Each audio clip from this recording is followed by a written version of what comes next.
The auctioneer's hammer hung in the air like a guillotine blade.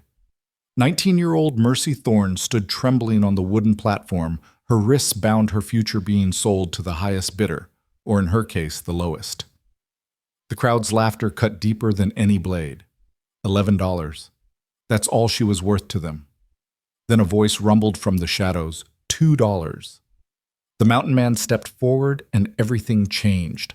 This is the story of how the girl sold for pocket change became priceless. Stay with me until the very end and comment what city you're watching from. I want to see how far Mercy's story travels across this world. The sun beat down on Redemption Creek like God's own fury, turning the town square into a cauldron of dust and desperation. It was June 14th, 1876, and the heat had driven most sensible folk indoors, but nothing. Not hellfire itself could keep the townspeople away from an auction. Especially not this kind of auction. Mercy Thorne had stopped crying 3 hours ago. She stood on the auction block with her head bowed, her hands bound loosely in front of her with rough hemp rope that chafed against skin already raw from 2 days in the town jail. The wooden platform beneath her feet was the same one where they sold horses, farm equipment, and occasionally the possessions of the dead. Today they were selling her. Not quite selling, the law would argue. Indentured servitude, they called it. A legal remedy for unpaid debts. Her parents had died of fever 6 months ago, leaving behind a daughter and $17 in obligations to Mr. Cyrus Blackwood, who owned the general store, the boarding house, and half the souls in Redemption Creek through one debt or another. Mercy had tried to work it off. God knows she'd tried. But Blackwood wanted his money, and he wanted it in a way that would make an example. So here she stood, 19 years old, her mother's blue dress hanging loose on her broad frame, while the town gathered to watch her humiliation. "What am I bid for 5 years of service?" Thaddeus Grime, the auctioneer, called out in his tobacco-roughened voice. He was a thin man with a face like a hatchet and about as much mercy. "Strong girl, good for cooking, cleaning, field work, healthy as an ox." Someone in the crowd snickered at that last part. Mercy felt the heat rise in her cheeks, but she kept her eyes fixed on the warped boards beneath her feet. She knew what they saw when they looked at her. Not the girl who'd helped her mother run the boarding house for 10 years. Not the young woman who could calculate ledgers in her head and read Shakespeare by candlelight. They saw her size, her curves, her body that didn't fit the delicate mold society demanded. "I'll give you $3, Chalp," called out Harvey Morton, who ran the saloon. His grin was all yellow teeth and bad intentions. "Could use some help scrubbing floors, among other things." The crowd erupted in raucous laughter. Mercy's hands clenched into fists. $3 is the bid," Grimes' voice carried across the square. "Do I hear 4? Silence stretched like taffy in the heat. Mercy risked a glance up.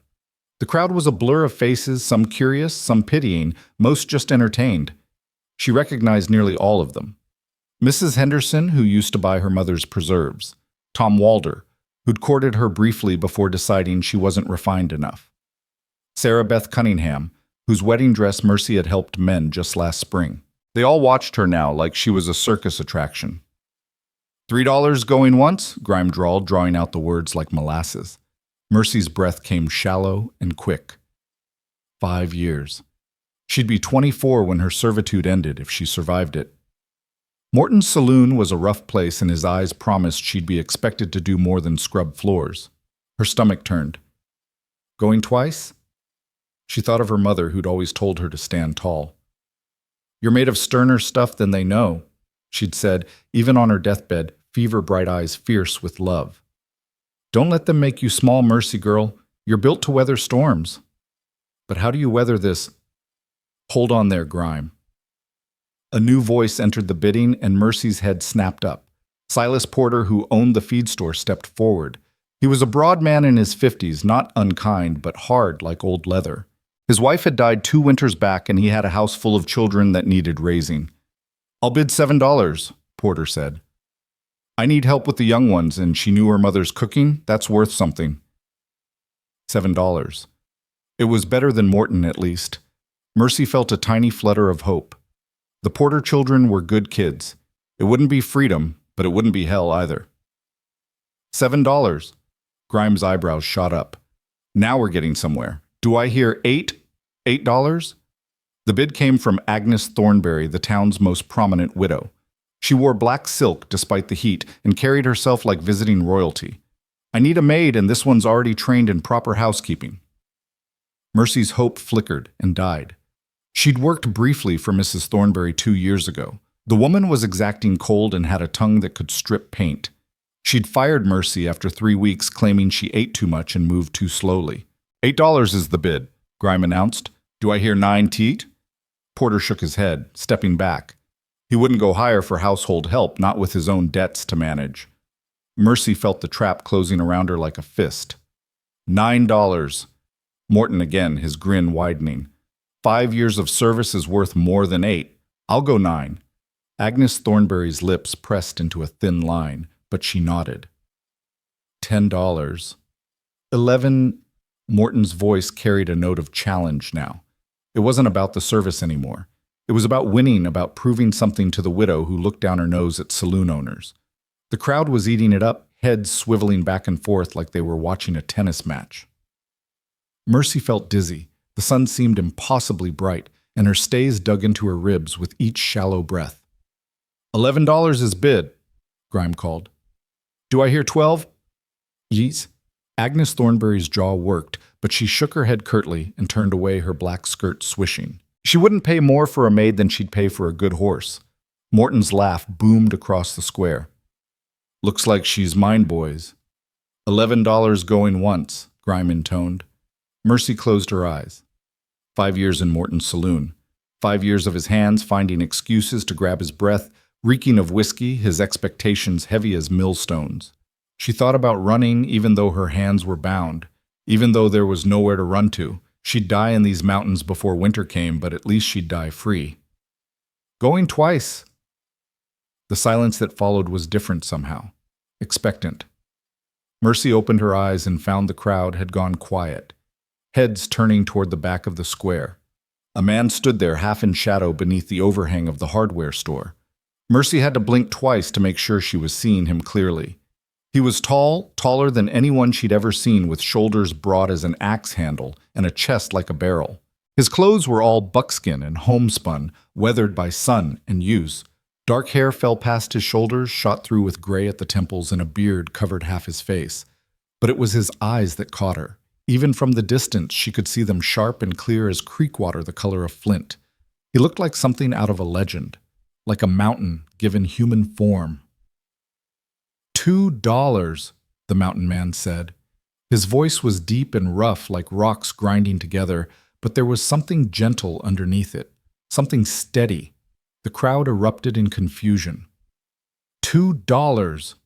Grimes sputtered, his composure finally cracking. Sir, the bid is currently at 11. I know what the bid is. The mountain man stepped forward, and the crowd parted like the Red Sea before Moses. Mercy watched him approach, her heart hammering. Up close, he was even larger, but there was no threat in his movements. He walked like a man who knew exactly who he was and needed to prove nothing. He stopped at the base of the auction block and looked up at Mercy. Their eyes met, and something passed between them, a flicker of recognition, though they'd never spoken before. She knew of him, of course. Everyone in Redemption Creek knew of Jonah Grayson, the hermit who lived somewhere up in the high country. He came down twice a year for supplies paid in gold dust and furs, then vanished back into the wilderness like smoke.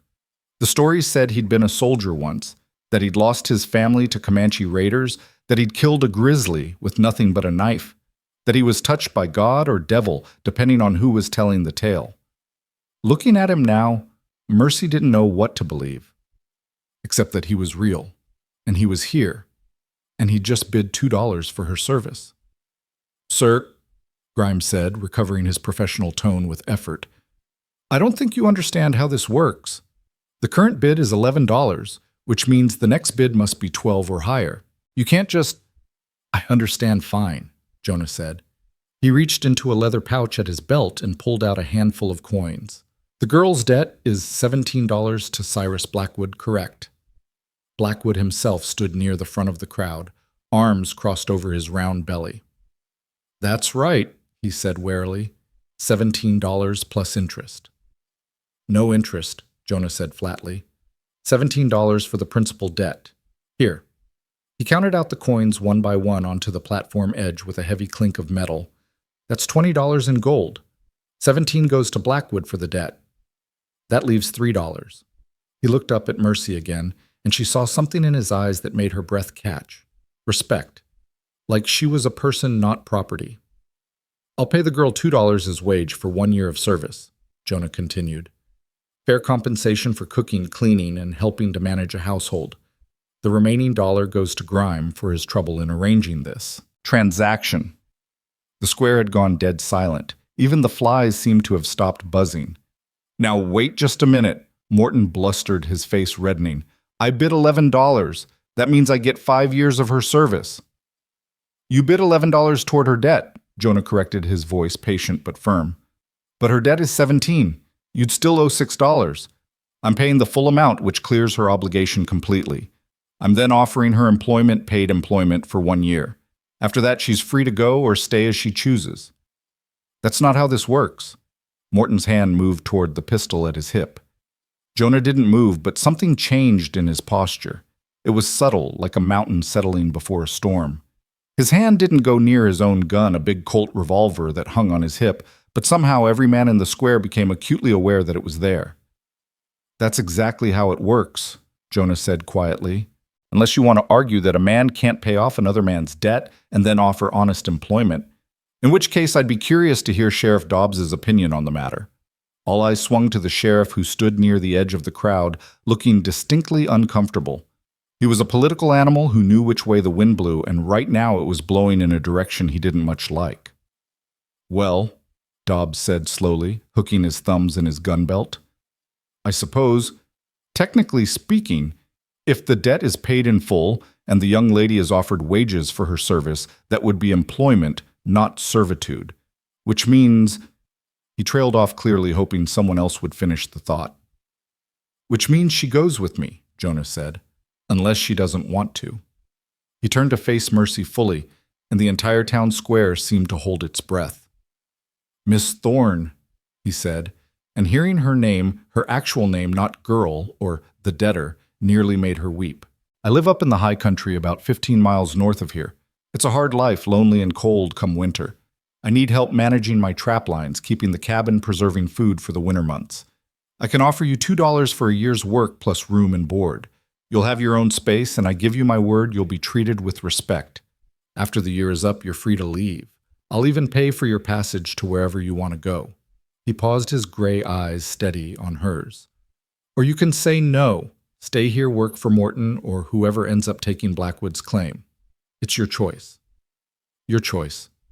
When was the last time anyone had given Mercy a choice about anything her parents had died without asking her permission? Blackwood had claimed her debt without her input. The town had gathered to sell her like a hog at market without caring what she thought. And now this stranger, this legend, stood before her offering something no one else had: respect, dignity, freedom, even if it was a year away. Mercy's voice shook when she spoke, but she met his eyes. Why what? Why would you do this? You don't know me. I'm nobody to you. Something flickered across Jonah's weathered face. Pain, maybe, or memory. Let's just say I know what it's like to be helpless, he said quietly. And I don't much care for it. So when I can help, I do. The answer should have felt incomplete, but somehow it was enough. Mercy could see the truth in him written in the lines around his eyes and the set of his shoulders. This was a man who'd suffered and survived, and he'd decided to carry his scars with honor. I'll go with you, she said. The crowd exploded into noise, arguments, protests, speculation. But Jonah ignored them all. He pulled a knife from his belt and several people gasped, but he simply reached up and cut the ropes binding Mercy's wrists with one quick movement. The hemp fell away and she rubbed her chafed skin, nearly dizzy with relief. Get your things, Jonah said. We've got a long ride ahead. I don't have any things, Mercy admitted. Everything my parents owned went to pay debts. Everything except... She touched the small locket at her throat, hidden beneath the collar of her dress. Her mother's locket, with a curl of her father's hair inside. The only piece of them she had left. Jonah nodded like he understood. Then we'll stop at the general store for supplies. You'll need proper clothing for mountain life. Blackwood. he called out, his voice cutting through the crowd noise.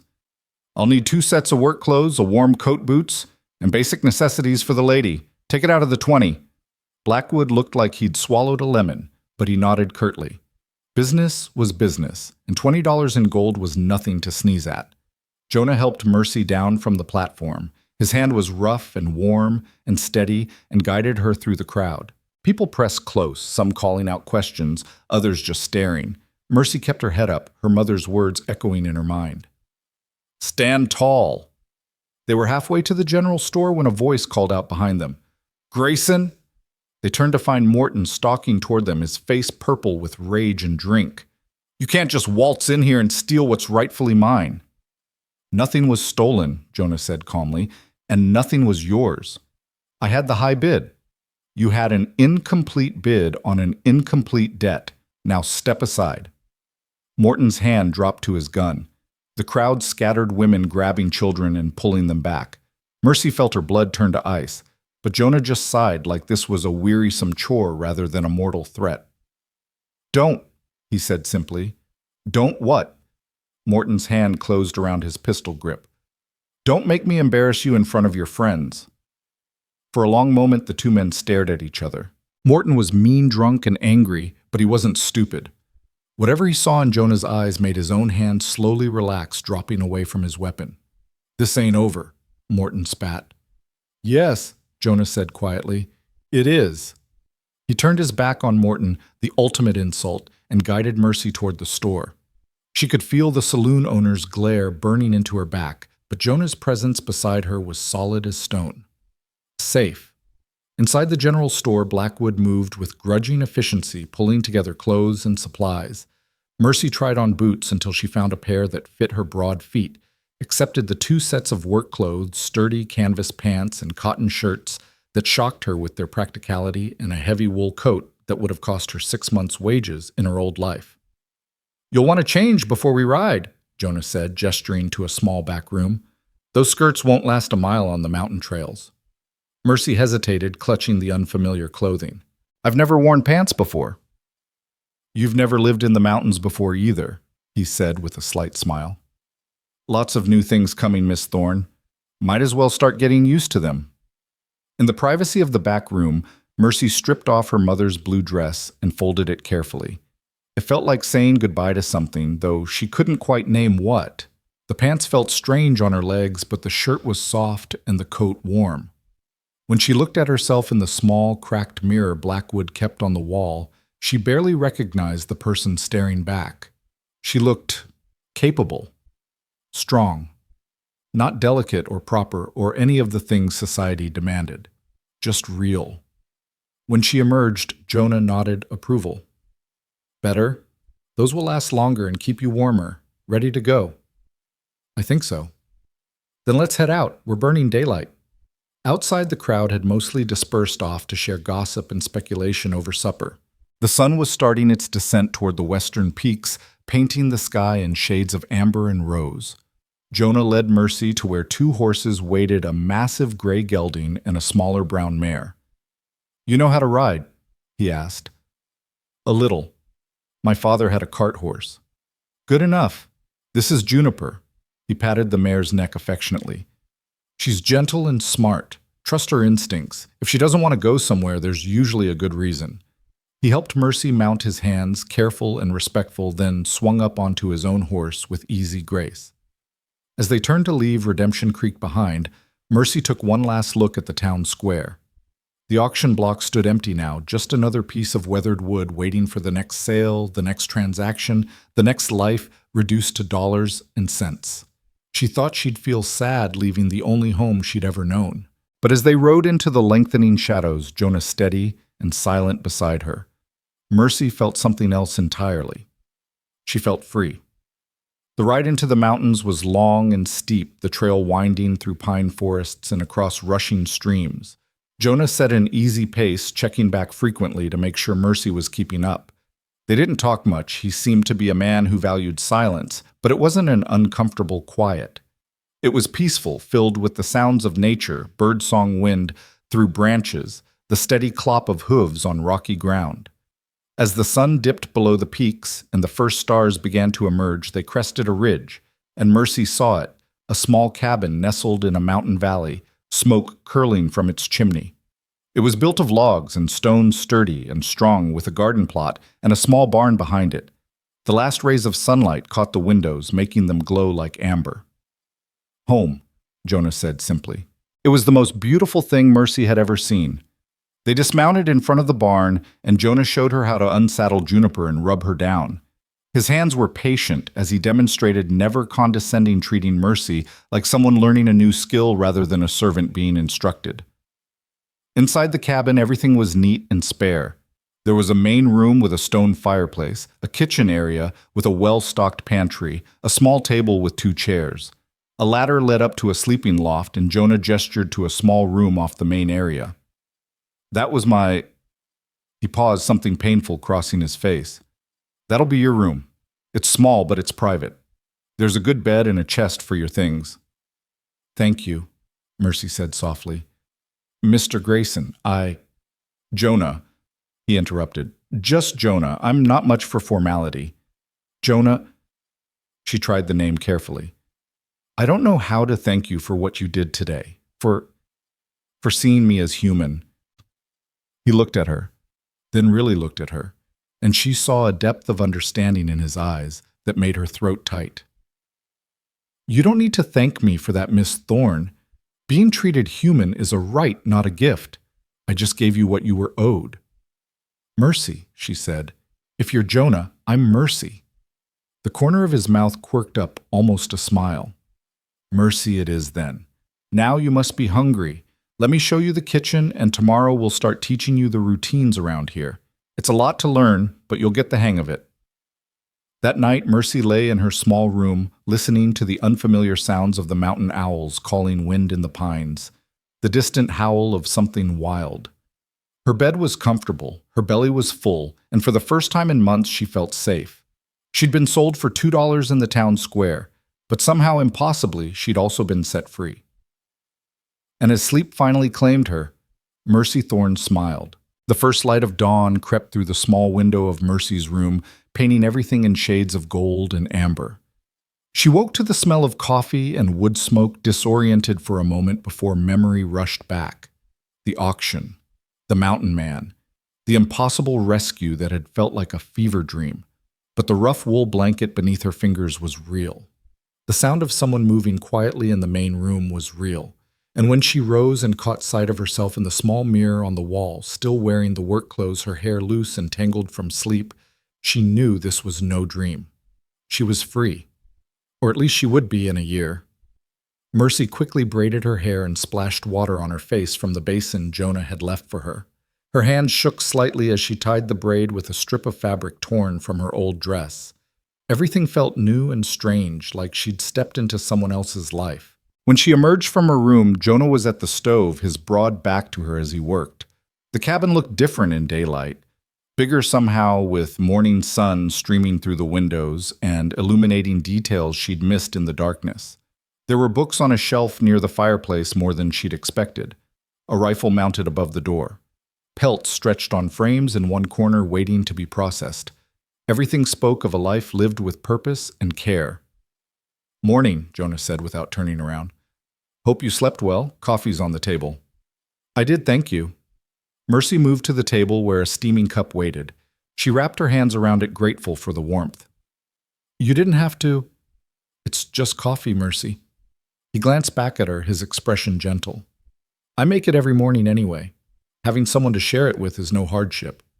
He turned back to the stove, and Mercy watched him work. His movements were efficient and practiced, nothing wasted. Within minutes, he'd produced a breakfast of eggs, bacon, and fresh bread that made her stomach growl audibly. "Chickens are out back," he said, setting a plate in front of her. "They're good layers. Garden's just getting started for the season late up here because of the altitude. We'll need to finish planting this week if we want vegetables for winter preserving." Mercy picked up her fork, then hesitated. "Jonah, I need to know what you expect of me. What my duties are." He sat down across from her with his own plate, considering her question. "Fair enough. I'm not much good at explaining things, but I'll try. Mainly, I need help managing the household while I work the trap lines. Cooking, cleaning, preserving food, tending the garden and chickens. Come winter, there's a lot of work preparing and mending equipment, processing pelts. I do a little hunting and trading. It's a full life, but it's honest work.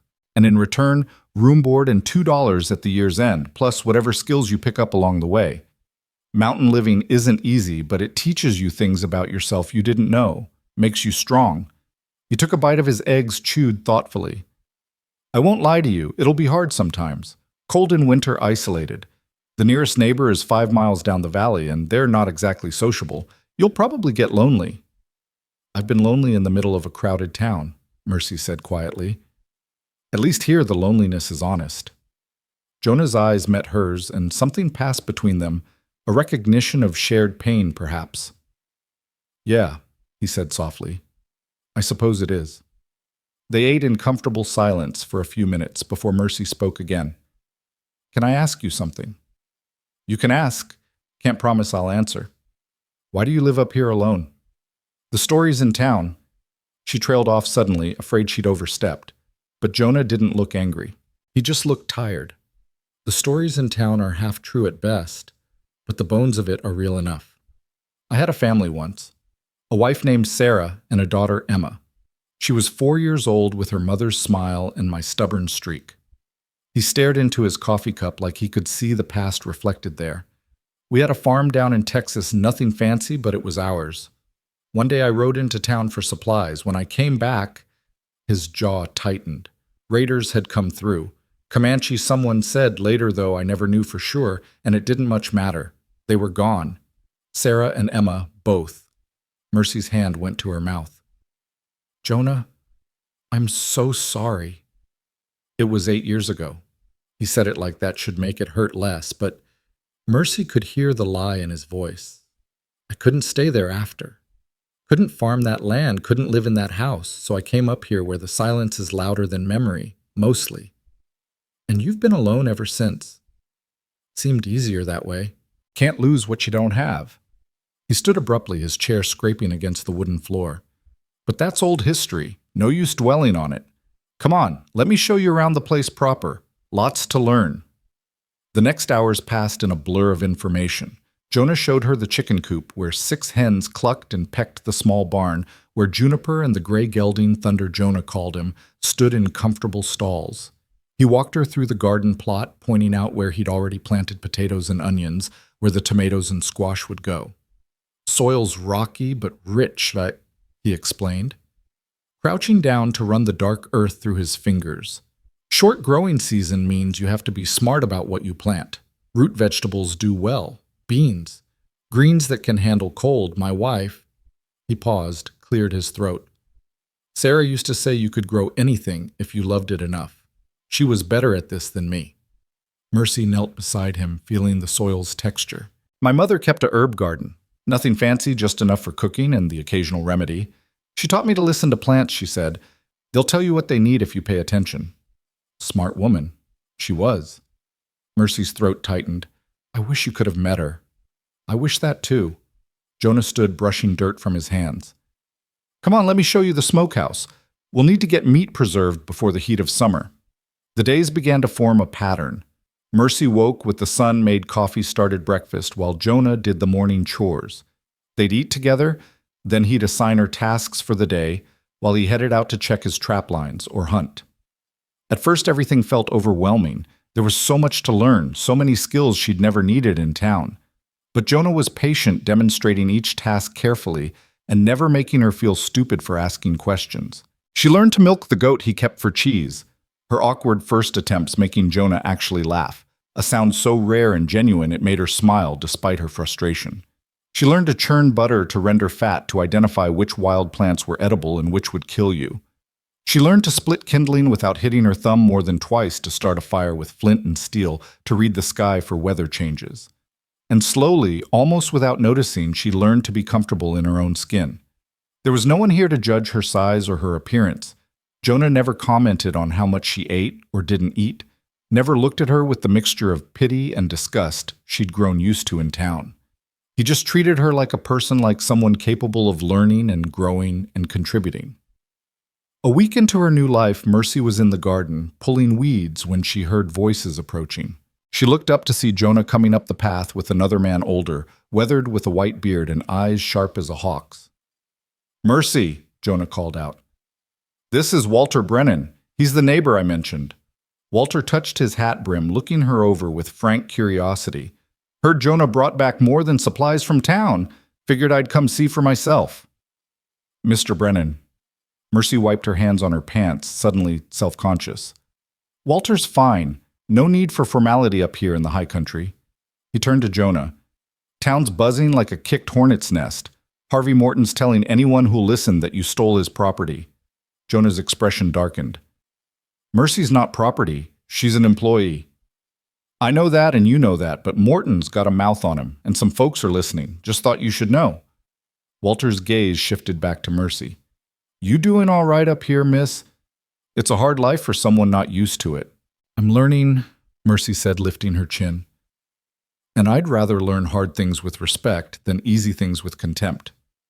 Walter's eyebrows rose and then he grinned. "Got some steel in her spine, this one. Good. You'll need it. Winter up here'll test you proper." After Walter left, Jonah was quieter than usual. They worked through the afternoon chores in near silence, and Mercy could feel tension radiating from him like heat from a stove. Finally, as they were washing up for supper, she couldn't stand it anymore. "Are you worried about Morton?" "Morton's a blowhard and a drunk. He's not the problem." "Then what is—" Jonah dried his hands slowly, deliberately. "People talk and talk spreads. Someone might decide to make trouble just because they can. I'm not worried about me. I can handle whatever comes. But you—" He met her eyes. "I gave you my word you'd be safe here. I intend to keep it." Something warm unfurled in Mercy's chest. "I'm not afraid." "Maybe you should be. Just a little. Fear keeps you sharp. Is that why you live like this? Always watching, always careful." "Part of it." He moved to the window, looking out at the mountains painted gold by the setting sun. "But mostly, I live like this because out here things are honest. A mountain doesn't pretend to be something it's not. A storm doesn't apologize for being dangerous. It just is what it is. There's a freedom in that." Mercy joined him at the window. "Is that why you helped me? Because you wanted to give me that freedom?" "I helped you because it was right, because you deserved better than being sold like livestock to the highest bidder." He glanced at her. "Or the lowest, as it turned out." Despite everything, Mercy laughed. $2. "I'm not sure if I should be insulted or impressed by your bargaining skills." "Well, I did pay $17 total. You just happen to be worth $2 of actual wages." His mouth quirked. "Plus room and board. Let's not undersell the accommodations." It was the closest thing to a joke she'd heard from him, and it made her smile. "The accommodations are excellent. 5 stars. Would recommend to friends." "Don't go spreading that around. I'll end up with every wayward soul in Colorado showing up at my door." They stood there together as the sun dipped below the peaks, and Mercy felt something shift. This strange arrangement, this odd partnership was becoming something more. Not romance, nothing so simple or expected, but friendship maybe. Understanding. Two wounded people finding unexpected comfort in each other's company. The weeks rolled by like river water each day, bringing new lessons and small victories. Mercy learned to bake bread in the cast-iron Dutch oven, the crust crackling perfect and golden. She learned to recognize the tracks of deer and elk and bear, to move quietly through the forest without startling game. She learned which herbs could ease a headache and which could stop bleeding.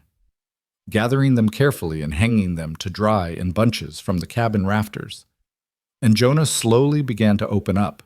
It happened in small moments, a comment about how Emma used to love watching the chickens, or how Sarah had insisted on planting flowers even though they served no practical purpose.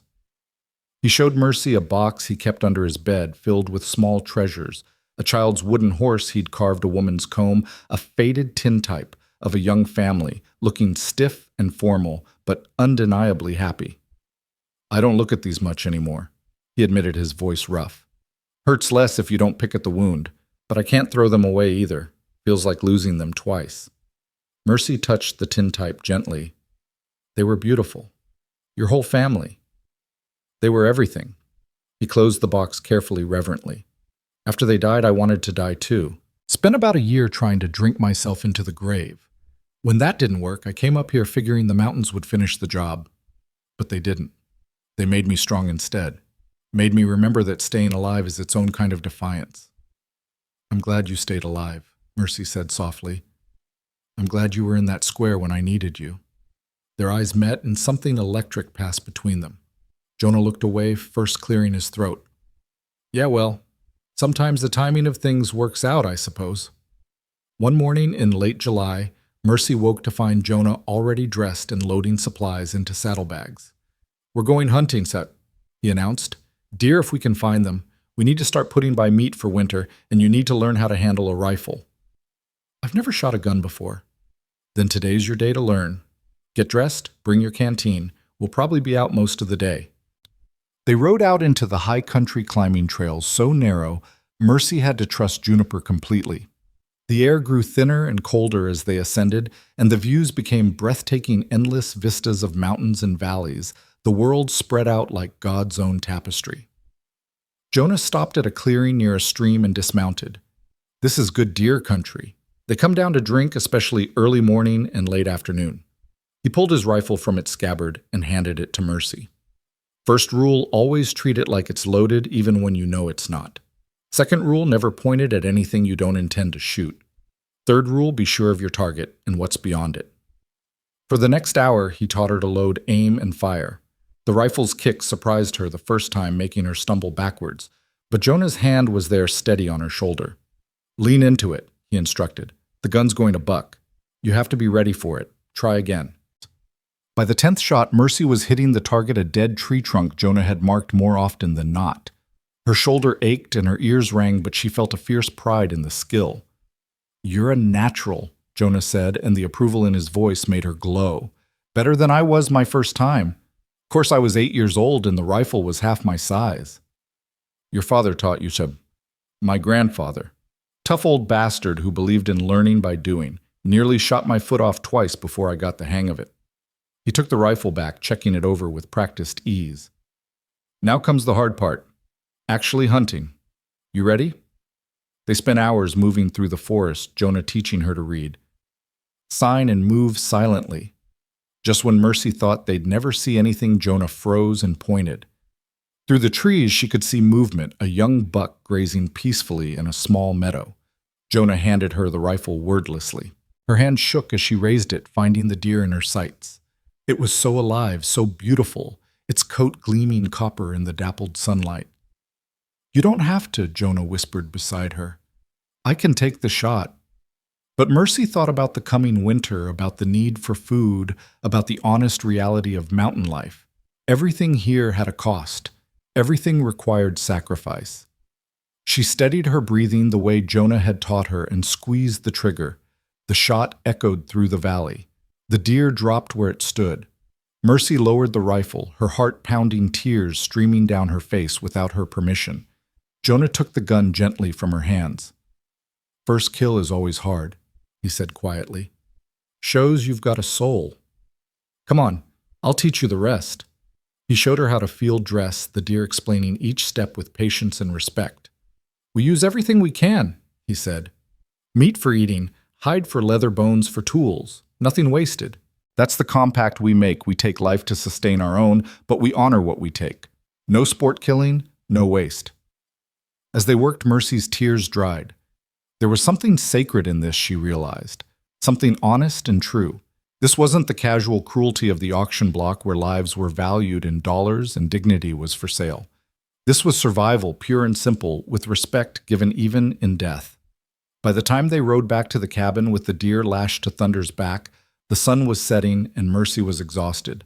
But she was also different somehow. Stronger, more certain of herself. That night they worked together, butchering and preserving the meat. Jonah showed her how to cut it properly, how to salt and smoke it for storage. They worked well together. Their movements synchronized their communication, often wordless. You did good today, Jonah said as they finally sat down to eat hours after dark. A lot of people can't make that first kill. It takes something. It didn't feel good. It's not supposed to. The day it feels good is the day you should worry. He looked at her across the table, firelight painting his weathered face in shades of bronze. "You're adapting well, Mercy. Better than I expected, honestly. Most townfolk can't hack it up here."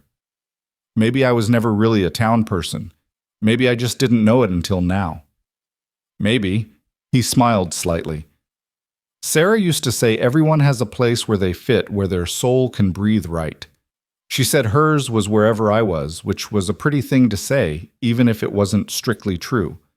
But maybe this is your place. The mountains." "Maybe it is." Mercy met his eyes. "I feel more myself here than I ever did in Redemption Creek, like I can finally fill all the space I take up without apologizing for it." Something shifted in Jonah's expression, surprise perhaps, or recognition. "You never have to apologize for the space you take up. Not here. Not with me." The moment stretched between them, weighted with meaning neither quite knew how to name. Then Jonah cleared his throat and stood, breaking the spell. "We should get some rest. Tomorrow we need to finish the garden planting. Winter comes early up here, and we need every vegetable we can grow." August arrived with thunderstorms that rolled across the peaks like God's own drums. Mercy would stand on the cabin porch, watching lightning split the sky, feeling the awesome power of nature unleashed.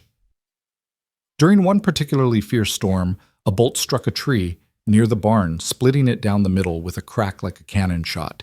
She screamed before she could help it, and suddenly Jonah was there beside her, his hand on her shoulder. "It's all right," he said, his voice calm despite the chaos. "The barn's fine horses are fine, just a tree. Nature does that sometimes, reminds you who's really in charge around here." "Does it ever scare you?" Mercy asked, watching the rain sheet down. "Being up here alone when storms like this hit? Used to, maybe. Not anymore." He looked out at the storm with something almost like affection. There's honesty to a storm. It doesn't pretend to be anything other than dangerous. Doesn't smile at you while plotting harm. I prefer that to people most of the time. But not all the time. He glanced at her, and there was something soft in his expression. "No, not all the time." They stood there together as the storm raged, and Mercy realized how much had changed in 2 months. She no longer felt like a servant or an obligation. She felt like a partner, like someone who belonged. The garden flourished under her care plants, growing strong and green. The chickens knew her voice and came running when she called, hoping for scraps. The horses nickered, greeting when she entered the barn. Even the cabin itself felt different, more lived in, more alive. She'd added small touches without really thinking about it. Wildflowers in a jar on the table, herbs drying in neat bundles, her few clothes folded carefully in the chest Jonah had given her. It was starting to feel like home. One evening in late August, Walter Brennan returned with news from town. "Morton's still stirring up trouble," he reported, accepting the coffee Mercy offered. "Telling folks you're keeping that girl up here against her will, Jonah, saying someone should check on her welfare." "Anyone who wants to check is welcome to ride up and ask her themselves," Jonah said evenly. Walter nodded. "That's what I told them. But Morton's got some of the rougher element listening. Men who don't much care about truth if there's excitement to be had. Just want you prepared." After Walter left, Jonah checked his weapon's carefully rifle pistol, the big knife he wore on his belt. Mercy watched him, her stomach tight with worry. "You really think they'll come?" "Don't know. But it's better to be ready for trouble than caught off guard." He looked at her seriously. "If anyone does show up, you stay inside. Let me handle it." "Jonah, I mean it." "Mercy, these aren't reasonable men. They're bullies looking for an excuse, and I won't have you caught in the middle." But Mercy was already caught in the middle, whether Jonah wanted her there or not. This was her life, now her home. She wasn't about to hide while someone threatened it.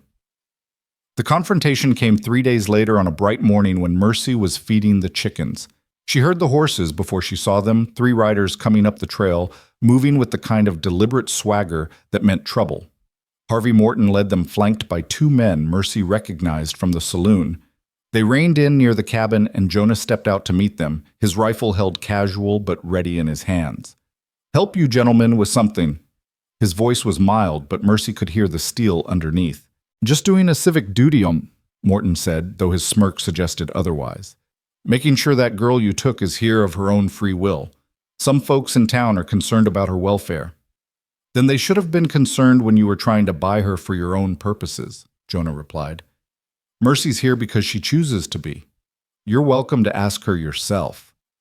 All eyes turned to Mercy, who'd moved to stand on the porch. Her heart hammered, but she kept her voice steady. I'm here by choice, Mr. Morton. I'm paid fair wages for fair work, and I'm treated with respect, which is more than I could expect in your establishment. Morton's face darkened. Respect? You think this mountain man respects you? He bought you for $2 like you were a stray dog. Probably has you doing all kinds of... Watch your mouth. Jonah's voice cracked like a whip. You're on my property and I've been patient so far. Don't test me. One of Morton's companions, a big man with a scar across his cheek, spat tobacco juice into the dirt. Big talk for someone who's outnumbered 3-1. Numbers don't mean much when you're the only one who knows how to use a gun proper, Jonah said calmly. But let's not find out. Just turn your horses around and ride back to town. Tell whoever sent you that Mercy Thorne is exactly where she wants to be. For a long moment, Morton looked like he might push it. His hand drifted toward his gun and Mercy's breath caught. But then he seemed to think better of it, perhaps remembering what had happened the last time he tried to draw on Jonah Grayson. This ain't over, Vis, he said, but it sounded hollow. Yes, Jonah replied, echoing his words from the town square. It is. They watched the three men ride away, tension not leaving until they disappeared down the trail. Then Jonah let out a long breath and lowered his rifle. You all right? He asked, turning to Mercy. I'm fine. Are you? Yeah. Though I'd be lying if I said that didn't get my blood up. He looked at her. Really looked at her. And something in his expression made her heart skip. You stood tall, Mercy. Didn't let them intimidate you. That took courage. I learned from someone who knows about standing tall, she said softly. The air between them felt charged electric like the moment before a storm breaks. Jonah took a step toward her, then seemed to catch himself and stopped. We should get back to work, he said, his voice rough. Those chickens won't feed themselves. But as they moved through the rest of the day's chores, something had changed between them. The air felt heavier, weighted with things unsaid. Mercy caught Jonah watching her more than once, his expression unreadable. And she found herself watching him too, noticing things she'd tried not to notice before. The way his hands moved with such careful strength, the sound of his rare laughter, the gentleness in his eyes when he thought no one was looking, the way he filled a room just by being in it solid and steady as a mountain. She was in dangerous territory, and she knew it. She was here for a year paid employment, nothing more. Getting her heart tangled up with a man still mourning his dead wife would be foolish at best, heartbreaking at worst. But the heart Mercy was learning didn't much care about wisdom. That night they sat by the fire after supper, the August darkness held back by flickering flames. Jonah was mending a trap, his hands working the wire with practiced skill. Mercy was sewing a tear in one of her shirts, the domestic scene so peaceful it made her chest ache. Can I ask you something? She said, finally breaking the comfortable silence. Sure.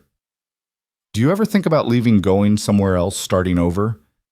Jonah was quiet for a long moment, his hands stilling on the trap. Sometimes, he admitted, mostly in winter when the loneliness gets sharp. But then I think about building a new life somewhere else and it feels impossible, like I used up all my new beginnings already. I don't believe that. I think we get as many beginnings as we need, as many as we're brave enough to take. He looked at her, then firelight catching in his gray eyes. Is that what this is for you, a new beginning? I don't know yet, maybe, or maybe it's just a pause between endings. She set down her sewing. But I like it here, Jonah. I like who I am here. That has to count for something. It counts for everything, he said quietly. Then, as if the words had cost him something, he stood abruptly. I'm going to check on the horses, make sure the barn's secure. Mercy watched him go, her heart full of things she couldn't name. Outside she could hear the wind picking up, stirring the pines. Another storm was coming. She could feel it in her bones. But this time the storm wasn't in the sky.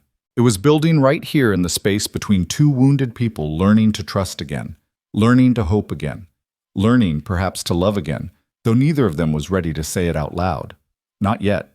September arrived with a crispness in the air that whispered of the coming winter.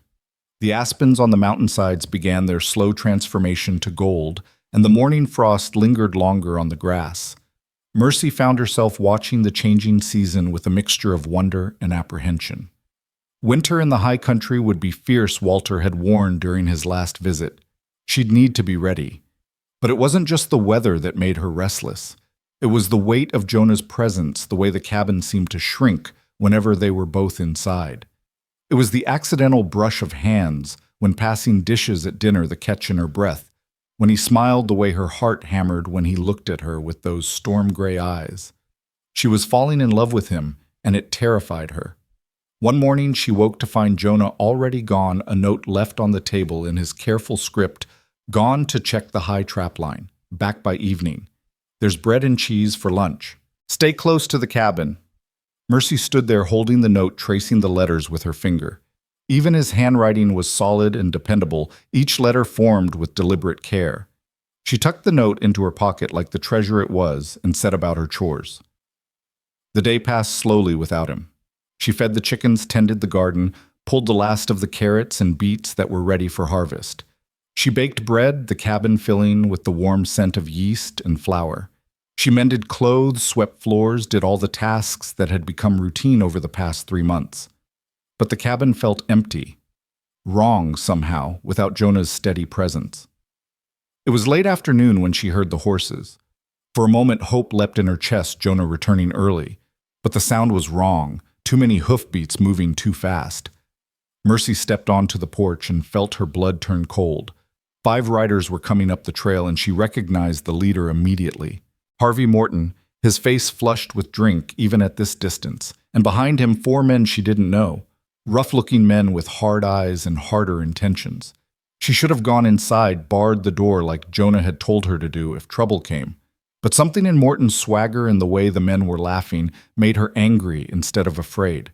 She'd spent too many years being afraid, being small, letting bullies have their way. Not anymore. Mercy stood her ground as they reined in their horses, her hand resting on the porch rail to keep it from shaking. "Well, well," Morton said, swaying slightly in his saddle. "Look what we found, boys. The $2 girl all alone. Where's your mountain man protector, sweetheart?" "Mr. Grayson is checking his trap lines," Mercy said, keeping her voice steady. "He'll be back soon. I suggest you leave before he arrives." "Oh, I don't think so." Morton dismounted, his boots hitting the ground heavily. "See, we've been hearing stories about how Grayson's keeping you up here against your will, how you're too scared to ask for help. We figured we'd come rescue you." The other men dismounted as well, spreading out in a loose semicircle. Mercy's heart hammered, but she lifted her chin. "I don't need rescuing. I'm here by choice, as I've said before. Now leave. You're trespassing." "Trespassing." Morton laughed, and the sound was ugly. "Hear that, boys? We're trespassing. On land that doesn't even belong to that half-wild hermit. Public land, far as I know." One of the men, a lean fellow with a face like a weasel, spat tobacco juice near Mercy's feet. "Seems to me a girl like you ought to be grateful for the attention. You weren't exactly fighting off suitors down in town." The words hit like a physical blow, bringing back every taunt, every sneer, every moment of humiliation she'd endured in Redemption Creek. But Mercy had changed in 3 months on this mountain. She'd learned to shoot, to hunt, to survive. She'd learned her own worth from a man who saw her clearly and liked what he saw. "Get off this property," she said, her voice hard as stone. "Now." Morton's expression darkened. "Or what you'll tell your keeper." "Maybe we should have a look around while we're here. Make sure everything's proper. Check that you've got your own room, your own bed." He took a step toward the porch, and Mercy saw the intent in his eyes. "Or maybe we should check if you even know what proper treatment looks like." Mercy backed toward the door, her hand fumbling for the latch. But Morton was faster, his boot hitting the first step. The other men moved closer, emboldened by drink and group courage. "I bet Grayson's been sampling the goods," another man said, his grin showing gaps where teeth should be. "Why else would he pay good money for a fat girl nobody else wanted?" "Maybe we should sample them too," Weaselface suggested. "See what was worth $2 whole." Terror clawed at Mercy's throat, but beneath it burned something fiercer, rage. She'd been sold once, humiliated, once treated like property once. She would not let it happen again. Her hand closed on the door handle, and she remembered suddenly what was just inside, leaning against the wall where Jonah always left it. His rifle. In one fluid motion, she yanked the door open, grabbed the rifle, and brought it up to her shoulder. Her hands didn't shake. The lessons Jonah had drilled into her took over muscle memory and determination working together. "I said leave." Her voice carried across the yard, clear and cold. "I know how to use this, and I will if you take one more step." Morton froze his face, going from red to purple. "You wouldn't dare." "Try me." Mercy's finger rested on the trigger light, but ready. "I've killed before.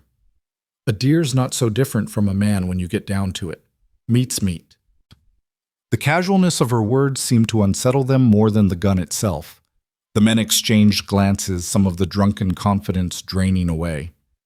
It was one thing to terrorize a helpless woman, quite another to face down a rifle in the hands of someone who clearly knew how to use it.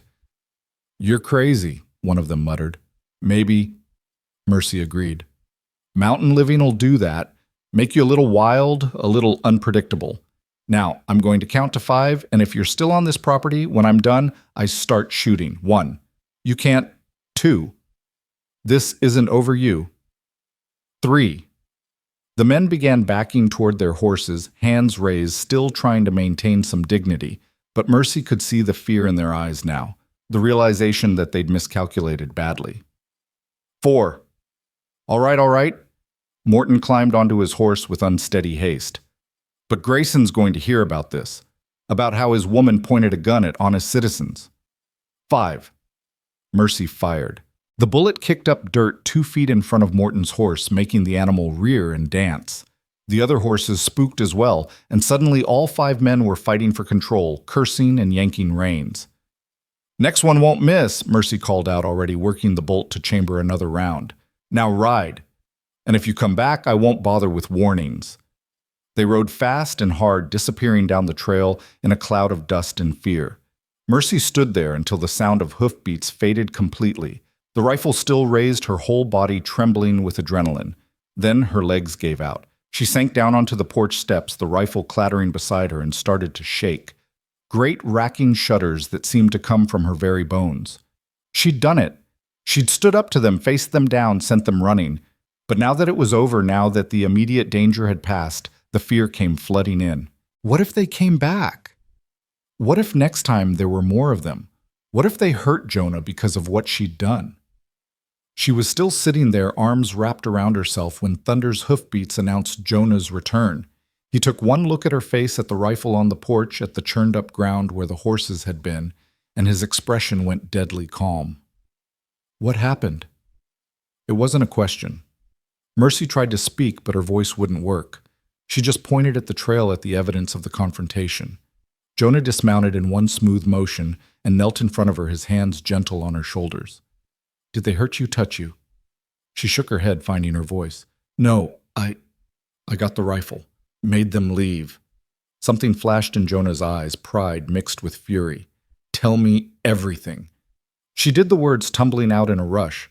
Morton's threats, the other men's crude suggestions, how she'd grabbed the rifle and held them off, how she'd fired a warning shot that sent them scrambling.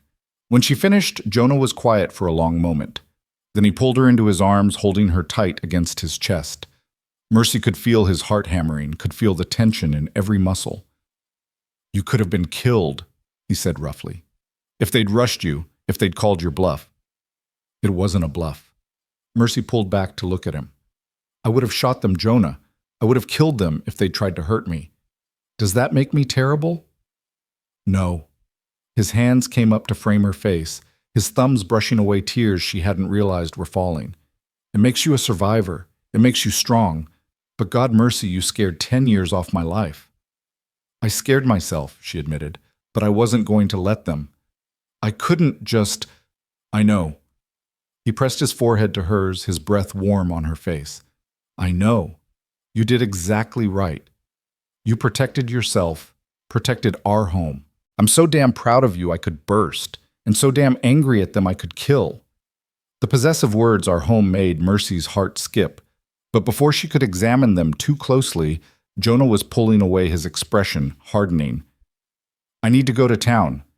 Need to make sure they understand that coming here again would be a fatal mistake. Jonah, no, you can't. If you go down there angry, someone will get hurt.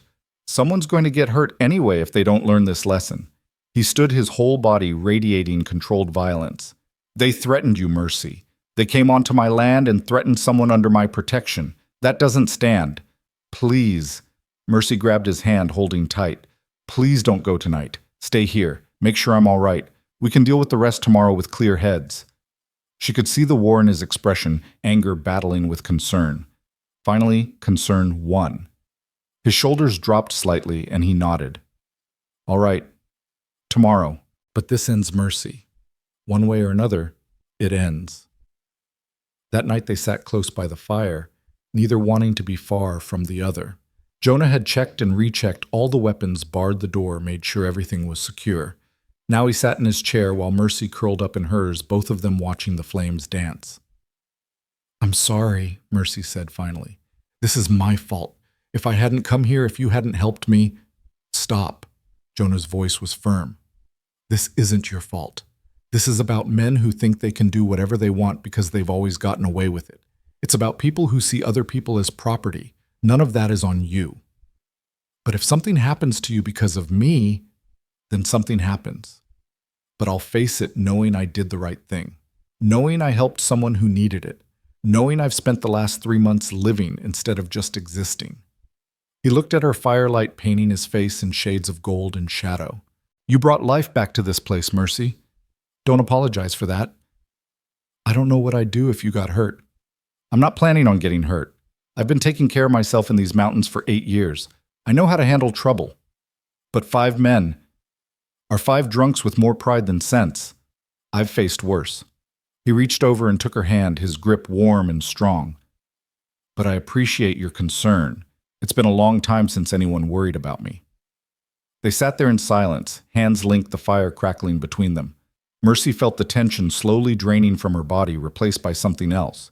Safety, comfort, home. Jonah, yeah. Thank you for everything, for saving me, for teaching me, for seeing me. Mercy. He squeezed her hand gently. You never needed saving. You just needed a chance. All I did was give you that. That's not true, and you know it. You gave me more than a chance. You gave me dignity. You gave me purpose. You gave me a place where I could figure out who I was without everyone telling me who I should be. And who are you? His voice was soft, curious. Who is Mercy Thorne when nobody's watching? Mercy thought about it. Really thought about it. I'm someone stronger than I knew, someone braver than I felt. Someone who can shoot a rifle and dress a deer and bake bread and stand up to bullies. Someone who doesn't apologize for taking up space anymore. Good. Jonah's thumb traced circles on the back of her hand. That's real good, Mercy. Who are you, Jonah Grayson? When nobody's watching. He was quiet for so long she thought he wouldn't answer. Then, I'm someone learning how to live again. Someone discovering that maybe the past doesn't have to define the future. Someone who's surprised to find that loneliness isn't the same as peace, and that company doesn't always mean pain. Their eyes met across the firelight, and the air between them thickened with unspoken things. Mercy's heart hammered in her chest, and she knew that they were standing on the edge of something. One more step and everything would change. But Jonah pulled his hand away, gently, standing. You should get some rest. Tomorrow's going to be a long day. Disappointment and relief warred in Mercy's chest. What are we going to do? We're going to ride down to town and have a conversation with Sheriff Dobbs. Make an official complaint. Make sure Morton and his friends understand there will be consequences if they come back. He looked down at her, his expression serious. And then we're going to come home and get ready for winter, because life doesn't stop just because people are stupid. That night, lying in her small room, Mercy couldn't sleep. Her mind kept replaying the confrontation, Morton's threats, the feel of the rifle in her hands. The way Jonah had held her afterward, like she was something precious that needed protecting. She touched her mother's locket, running her fingers over the worn metal. I think I'm falling in love with him, Mama, she whispered to the darkness. I know it's foolish. I know it's probably one-sided, but he makes me feel like I matter, like I'm worth something. Is that so wrong? The darkness offered no answers, But somewhere in the cabin, she heard Jonah moving around, checking the doors one more time, making sure she was safe. Maybe that was answer enough. The ride down to Redemption Creek the next morning was tense. Jonah rode with his rifle across his saddle, his eyes constantly scanning the trail. Mercy felt exposed in the daylight, visible to anyone who might be watching. But Jonah's presence beside her was solid and reassuring. They arrived in town around midday and heads turned as they rode down Main Street. Mercy could feel the stares, hear the whispers.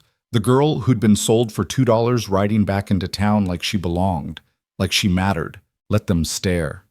Sheriff Dobbs was in his office, feet up on his desk when they walked in. He took one look at Jonah's face and sat up fast.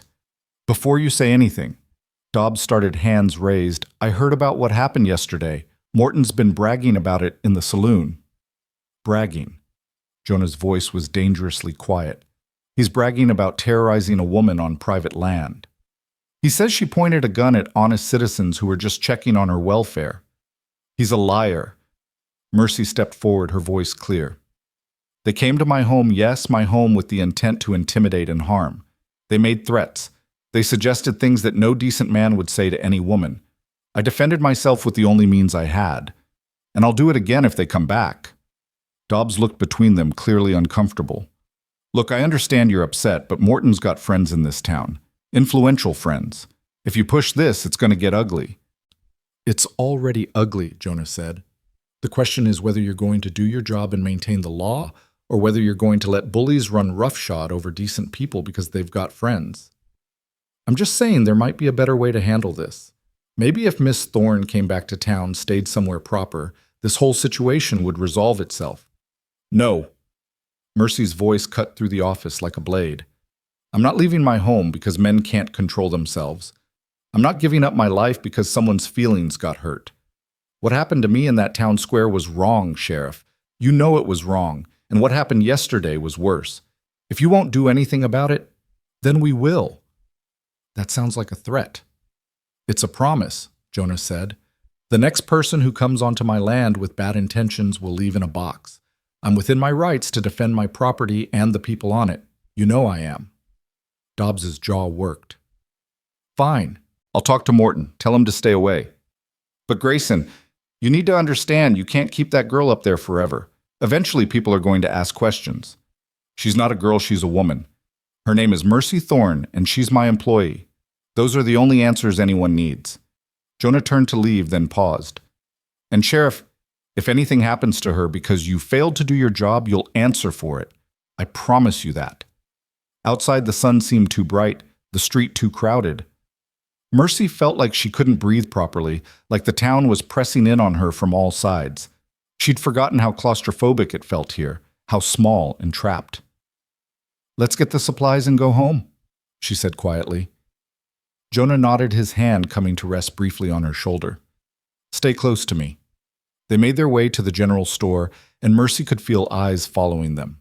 Blackwood's greeting was cold, but professional money was money after all. As Jonah listed the supplies they'd need for winter, Mercy wandered the aisles, touching bolts of fabric and jars of preserves, remembering when she'd worked here trying to pay off her parents' debt. Well, if it isn't the mountain man's whore. Mercy turned to find Sarah Beth Cunningham standing behind her, dressed in fine linen with a hat perched perfectly on her blonde curls. They'd been friendly once or so, Mercy had thought, but Sarah Beth's expression now was pure malice. "Excuse me. You heard me. The whole town's talking about it. How you're up there playing house with that savage. How you pointed a gun at decent men.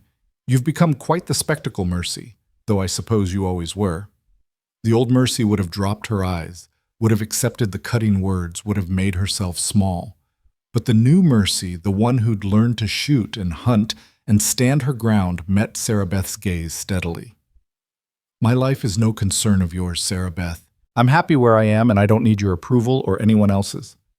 Happy living in sin with a wild man in the middle of nowhere. That's not happiness, that's desperation. At least I'm living."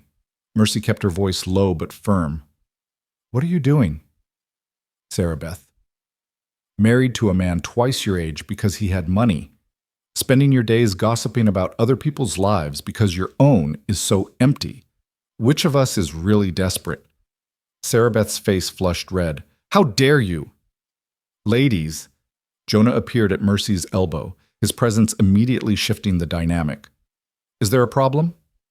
Sarah Beth took one look at him at his size, his weathered face, the quiet danger in his eyes, and took a step back. No problem. I was just leaving. She swept away skirts rustling, leaving the scent of expensive perfume in her wake.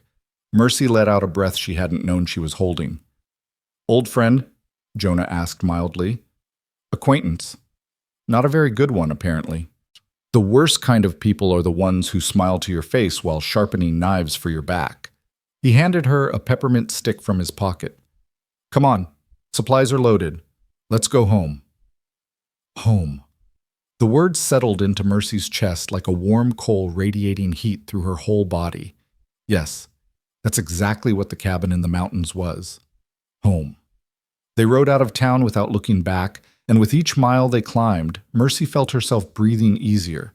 The mountains rose around them like protective walls, the air grew thinner and cleaner, and the weight of other people's judgments fell away like shed skin.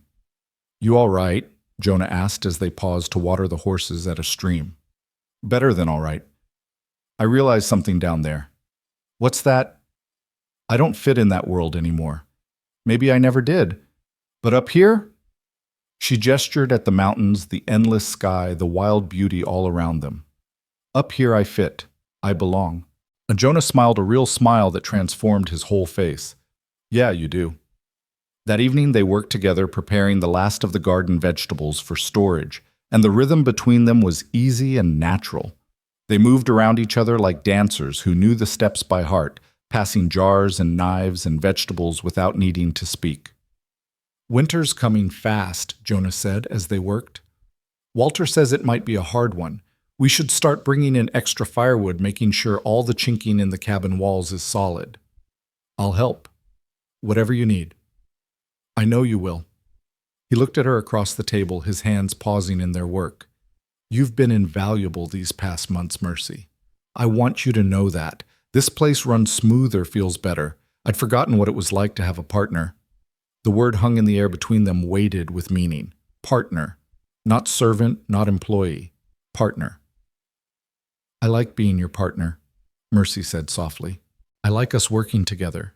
It feels right. Yeah, Jonah's voice was rough. It does. The moment stretched between them, full of possibility and promise, and things neither of them quite knew how to say. Then a log shifted in the fire, sending up a shower of sparks, and the spell broke. They finished their work in comfortable silence, but something had changed. The air felt different, charged with an electricity that made Mercy's skin tingle. She caught Jonah watching her more than once, his expression thoughtful and soft in the firelight. That night she lay in her bed, listening to him move around the cabin, and she knew with absolute certainty that she loved him. Not because he'd saved her, or because he'd given her a home, but because of who he was. Strong and gentle, wounded, but healing, capable of both fierce protection and deep tenderness. She loved him, and she had no idea what to do about it. October arrived with the first real snow, just a dusting that melted by noon, but served as a warning of what was coming. They worked from dawn to dusk, preparing for the long winter ahead.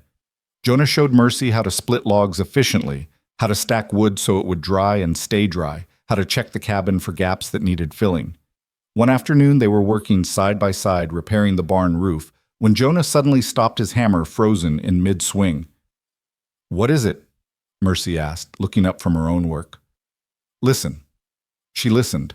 At first she heard nothing but wind and the distant call of a hawk. Then she heard it hoofbeats coming fast up the trail. Multiple horses again. They climbed down from the roof quickly, Jonah reaching for his rifle. But when the riders came into view, Mercy recognized Walter Brennan in the lead, and the tension drained from her shoulders. Walter dismounted, his face grim. Jonah, Mercy. I've got news from town and it's not good. What happened? Jonah asked. Morton's dead, shot last night outside his own saloon. Sheriff's saying it was a robbery gone wrong, but there's talk. Some folks are saying you did it, Jonah. Saying you went down there for revenge after what happened with Mercy. Mercy felt the blood drain from her face. That's impossible. Jonah was here. He's been here every night for weeks. I know that, and you know that. But some folks in town are looking for someone to blame, and you're a convenient target. Sheriff's going to come asking questions. Might even bring a posse. Walter looked apologetic. I'm sorry to bring this trouble to your door, but I figured you should know what's coming. Jonah's expression had gone carefully neutral, but Mercy could see the tension in his shoulders, the way his hand rested on his rifle. When? Tomorrow, maybe the day after. Depends on how long it takes them to work up their courage. Walter glanced at Mercy. Miss, you might want to stay somewhere else for a few days. This could get unpleasant. Absolutely not. Mercy's voice was firm. This is my home, and Jonah is innocent. I'm not going anywhere. Walter nodded like he'd expected nothing less. Then you both better get ready. Storm's coming, and I don't mean the weather. After Walter left, Jonah was quiet for a long time. They finished the barn work in silence, then went inside as the sun began to set. Mercy made dinner while Jonah cleaned his weapons, and the domestic scene felt surreal given what was coming. Finally, she couldn't stand it anymore. We could leave. Just pack up and head deeper into the mountains.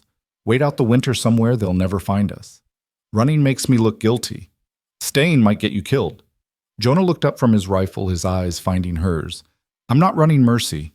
I didn't kill Morton, which means someone else did.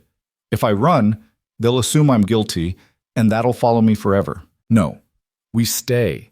We face whatever comes, and we tell the truth. What if they don't believe the truth? Then we deal with that when it happens. He set down his rifle and moved to stand in front of her, his hands gentle on her shoulders. But I need you to know something. If things go wrong, if they try to arrest me, you need to stay out of it. Don't fight them. Don't point guns at them. Just let them take me and I'll sort it out legally. Jonah, promise me, Mercy, please. I can't fight them and worry about protecting you at the same time. Promise me you'll stay safe. She wanted to argue, wanted to insist she could help, but the pleading in his eyes stopped her. I promise. But you have to promise me something too. What? Promise me you'll come back. That you won't let them railroad you into something you didn't do. That you'll fight for yourself the way you fought for me. I promise. His hands moved from her shoulders to cup her face, and Mercy's breath caught at the tenderness in the gesture. I have something worth coming back to now. I'm not giving that up without a fight. The words hung between them heavy with meaning. Mercy's heart hammered so hard she was sure he could hear it. They stood there inches apart, the fire crackling behind them, and the world seemed to narrow down to just this moment, just the two of them. Mercy, Jonah said softly, and there was something in his voice she'd never heard before. Uncertainty, hope, fear. I need to tell you something. What? But before he could answer, the sound of riders approaching shattered the moment. Multiple horses moving fast in the darkness. Jonah's hand dropped from her face, and he turned toward the door, his whole body going tense. Get in your room, he said quietly. Bar the door. Jonah? Now, Mercy, please. She went her heart in her throat, closing the door, but pressing her ear against it to hear what was happening. She heard Jonah open the front door, heard voices raised in anger, heard the sheriff's drawl cutting through the chaos. Jonah, Grayson, we need you to come with us. Need to ask you some questions about Harvey Morton's death. I didn't kill him. Maybe not. But you had motive, and you threatened him in front of witnesses. So you can come peaceful, or we can do this the hard way. A long silence. Then Jonah's voice steady and calm. I'll come. But I want it on record that I'm cooperating voluntarily. I've got nothing to hide. That's real smart of you. Now where's the girl? She's asleep, and she stays here. This has nothing to do with her. Everything to do with her seems like Morton died because of her. Morton died because someone shot him. I didn't. End of story. Mercy heard the clink of metal handcuffs, maybe. She stays here, Dobbs. You've got me. That's what you came for. More voices arguing, and then the sound of footsteps and horses moving away. Mercy waited until the hoofbeats faded completely before emerging from her room. The cabin was empty. Jonah was gone. And suddenly the home they'd built together felt like a prison, trapping her in helpless waiting while the man she loved faced God knows what in town. Mercy sank into Jonah's chair by the fire, hugging herself against a cold that had nothing to do with the temperature. Outside, the first snow of winter had begun to fall in earnest, coating the world in white, and all she could do was wait. The snow fell heavier as the night wore on, covering the world in silence. Mercy sat by the fire, unable to sleep, unable to think of anything but Jonah sitting in that jail cell, accused of something he didn't do. She'd promised to stay safe to let him handle it, but every fiber of her being screamed to do something, anything. Dawn came gray and cold. Mercy forced herself to eat, to do the morning chores, to keep moving, because stopping meant drowning in fear. She fed the chickens, milked the goat, brought in wood for the fire. All the tasks Jonah had taught her, all the rhythms of mountain life that had become second nature. But without him, it all felt hollow. By mid-morning, she heard a horse approaching and rushed to the door, hope leaping in her chest. But it was Walter Brennan, his face grim beneath his frost-covered beard. "Any news?" Mercy asked before he'd even dismounted. "Some. They've got Jonah locked up tight. Sheriff's calling it protective custody while they investigate, but everyone knows it's an arrest in all but name." Walter stamped snow from his boots. "Can I come in? Need to talk to you about something?" Inside, Mercy poured coffee with shaking hands while Walter settled into Jonah's chair. The sight of someone else sitting there made her chest ache. "Tell me everything," she said. Morton was shot twice in the back late night 3 days ago. He was drunk, stumbling home from his own saloon. Nobody saw or heard anything, or at least nobody's admitting it. The gun used was a Colt revolver, same as what Jonah carries. Walter took a long drink of coffee. "They're saying Jonah rode down there in secret, waited for Morton to be alone, and shot him for revenge. But Jonah was here. I can testify to that. And that's worth something, but not as much as you'd think. You're living in his house, working for him. Some folks will say you'd lie to protect him. They need more than just your word." Mercy's hands clenched around her cup. "So what do? We find out who really killed Morton, because someone did, and they're letting Jonah take the blame." Walter leaned forward. "I've been asking around town quiet-like. Morton wasn't well loved.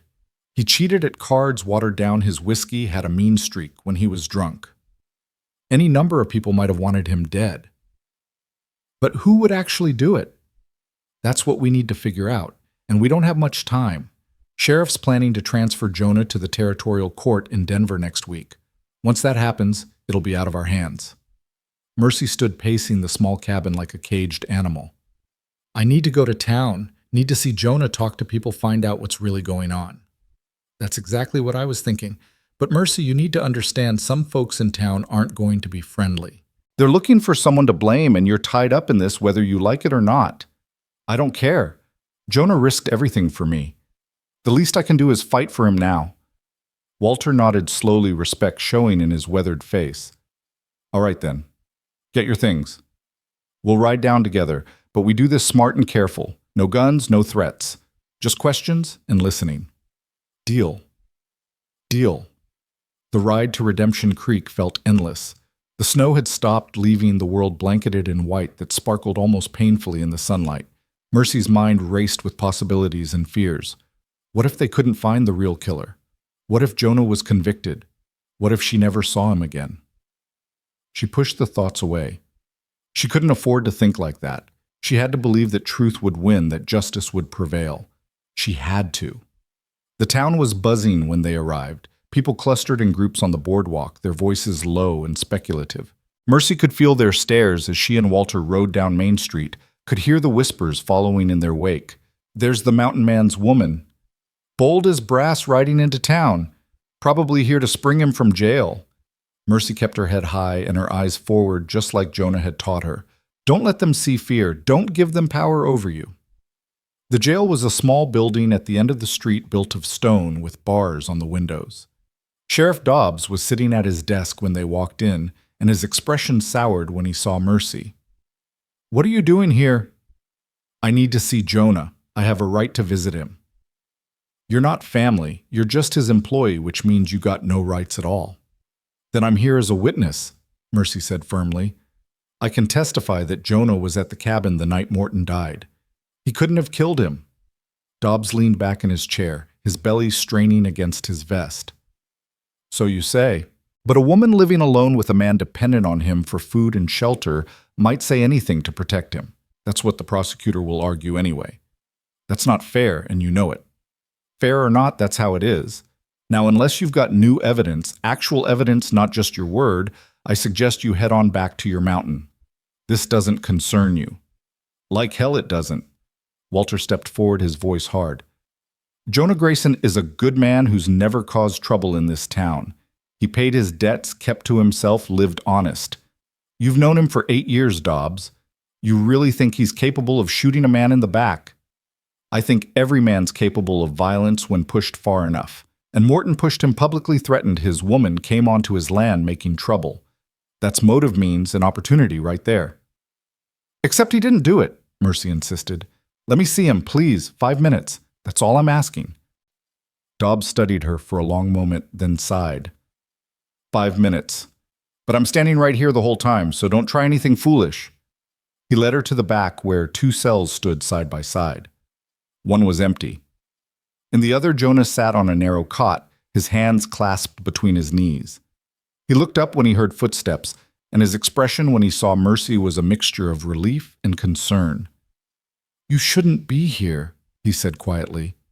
Where else would I be? Mercy moved as close to the bars as she could, wishing she could touch him. Are you all right? Have they hurt you? I'm fine. Cell's not much worse than some places I've slept. He stood and moved to the bars, his fingers curling around the cold metal. But you need to go back to the cabin, Mercy. This is getting dangerous. I'm not leaving you. You have to. Winter's coming, and someone needs to tend the animals, keep the fire going. Everything we worked for will be lost if you don't. I don't care about any of that. I care about you. The words hung in the air between them, raw and honest. Jonah's expression softened, and he reached through the bars to touch her hand where it rested on the metal. Mercy. Time's up, Dobbs called from the front. Wait, please, just 1 more minute. Now, Miss Thorne. Mercy squeezed Jonah's hand, memorizing the feel of his rough palm against hers. I'm going to fix this. I'm going to find out who really killed Morton, and I'm going to get you out of here. I promise. Don't make promises you can't keep. I keep all my promises. You taught me that. She forced herself to let go, to step back. Hold on, Jonah. Please, just hold on. Outside the jail, the cold air hit her face like a slap. Walter was waiting, his expression sympathetic. He looks all right, at least, Walter said. He looks like a caged animal. Mercy wiped angrily at her eyes. We need to find the real killer. Where do we start? The saloon. That's where Morton died, and that's where his enemies would be. Come on. The saloon was quiet in the afternoon, just a few men nursing drinks and playing cards. The bartender, a thin man named Pete, looked up warily when they entered. We don't want trouble, Walter said, raising his hands. Just want to ask some questions about Harvey Morton. Sheriff already asked his questions. Humor us. Walter slid a coin across the bar. Who was in here the night Morton died? Pete eyed the coin, then pocketed it smoothly. Usual crowd. Morton was dealing cards, drinking heavy. He won a big pot off Billy Jenkins, and Billy wasn't too happy about it. They had words.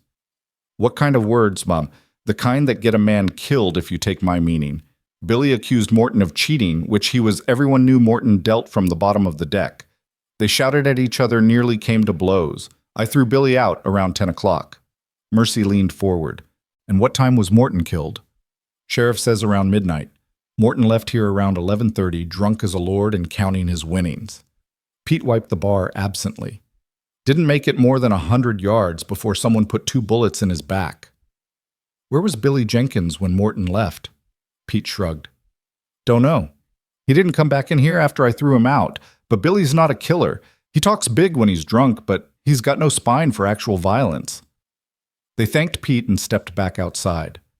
The sun was already starting to sink toward the mountains, painting the snow in shades of pink and gold. Billy Jenkins, Walter mused, works at the livery stable, doesn't he? Let's go find out. The livery was warm and smelled of hay and horses. Billy Jenkins was mucking out a stall, a young man in his 20s with a soft face and softer hands. He looked up when they approached, and guilt flashed across his features so clearly it might as well have been written there. Billy Walter said casually. Heard you had some trouble with Harvey Morton before he died. Billy's shovel clattered to the ground. I didn't kill him. I swear I didn't kill him. Nobody's saying you did, just asking questions. I wanted to, all right. After he cheated me out of 3 months' wages, I wanted to put a bullet in him, but I didn't. I went home after Pete threw me out and I stayed there. My ma can vouch for me.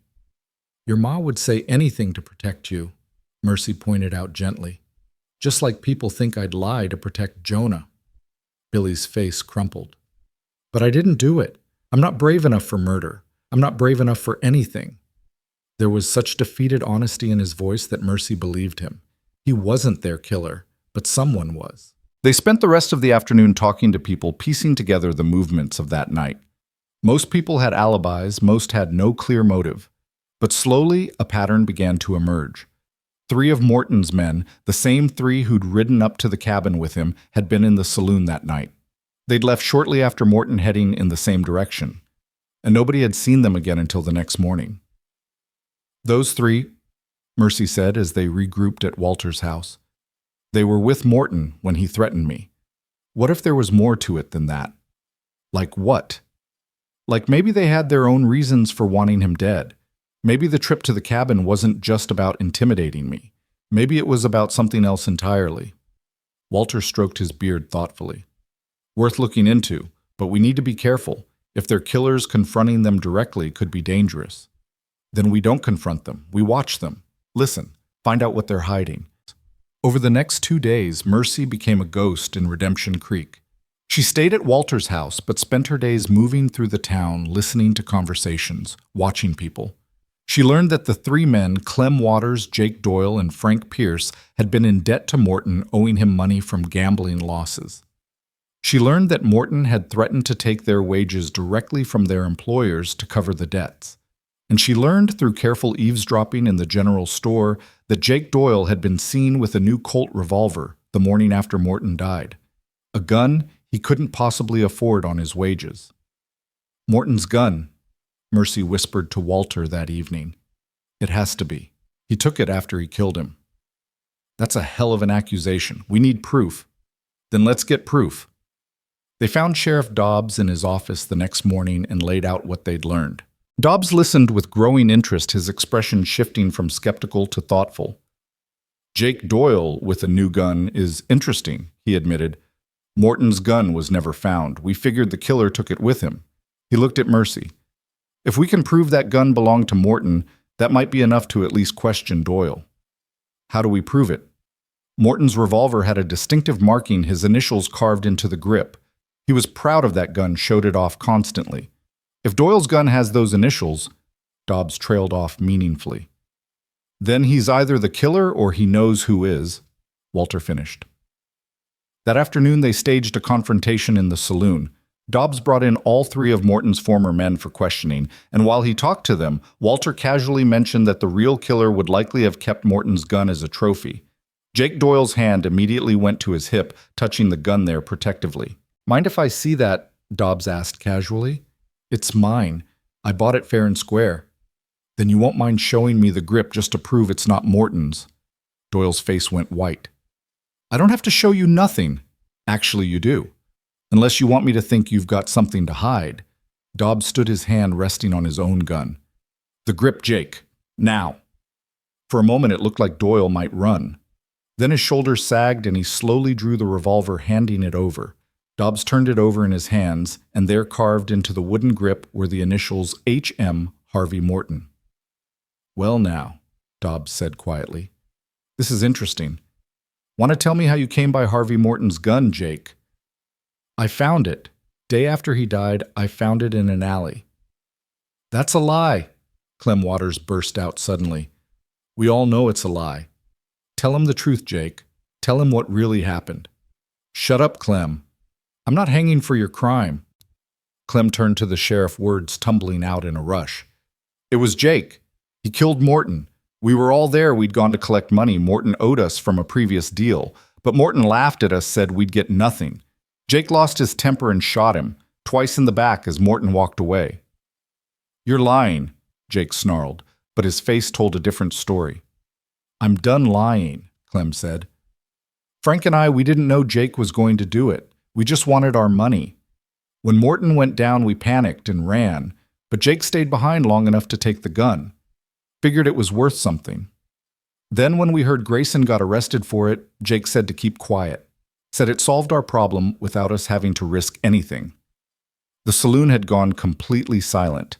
Everyone stared at Jake Doyle, who stood there with his mouth working soundlessly trying to find words that wouldn't come. Jake Doyle, Sheriff Dobbs said, formally. I'm arresting you for the murder of Harvey Morton. Clem Waters and Frank Pierce, you're under arrest as accessories after the fact. As the deputies moved in to make the arrests, Mercy felt her knees go weak with relief. They'd done it. They'd found the real killer. Jonah would be freed. She turned to find Dobbs looking at her with something like respect in his eyes. You did good work, Miss Thorne. Most folks wouldn't have fought this hard. Most folks don't have as much to fight for, Mercy replied. An hour later, she stood outside the jail again, but this time she was waiting for Jonah to be released. When he finally walked out, blinking in the afternoon sunlight, she couldn't help herself. She ran to him and threw her arms around him, not caring who saw, not caring what anyone thought. Jonah caught her, his arms coming around her solid and strong, and for a long moment they just stood there holding each other while the town watched. You did it, he said roughly against her hair. You actually did it. We did it. Walter helped, and Sheriff Dobbs, and you did it, he repeated firmly. You fought for me when you had every reason to run. You risked your reputation, your safety, everything, for me. Mercy pulled back enough to look up at him, her hands on his chest. Of course I did. Did you really think I'd just let you rot in there for something you didn't do? I hoped you wouldn't, but hope and expectation are different things. His hands came up to frame her face, his thumbs brushing away tears she hadn't realized were falling. Thank you, Mercy, for believing in me, for fighting, for being you. We should get home, she said, suddenly shy under the weight of his gaze and the whispers of the townspeople around them. The animals need tending, and the fire's probably gone out. Yeah. But Jonah didn't move, didn't take his hands from her face. Mercy, before we go, I need to say something I should have said weeks ago. Her heart hammered. What? These last few days in that cell, all I could think about was you. About how you'd changed my life, brought light back into it. About how the cabin felt like home again because you were there, about how much I'd miss if I never got the chance to. He trailed off, seeming to struggle for words. To what? Mercy whispered. To tell you that you're not just my employee or my partner. You're... Hell, I don't have pretty words for this. I'm just a rough mountain man who doesn't know how to say things proper. But what I'm trying to say is that I care about you, Mercy Thorne, more than I thought I'd ever care about anyone again. And if you're willing when your year is up, I'd like you to stay. Not as hired help, as whatever you want to be. Mercy's breath caught. The town square seemed to fade away, all the watching eyes and whispered gossip becoming meaningless. There was only Jonah, solid and real, and here offering her more than she'd ever dared to hope for. I care about you too, she said, her voice shaking. I think I've been falling in love with you for months now, and I didn't know how to say it. Didn't know if you could ever feel the same way. I feel the same way. His voice was rough with emotion. I love you, Mercy. I think I have since the day you stood on that porch with my rifle and faced down 5 men without flinching. Maybe even before that. Maybe since that moment in the town square when you said yes. They stood there in the middle of Main Street, the world continuing around them, while their own world shifted and reformed into something new, something beautiful.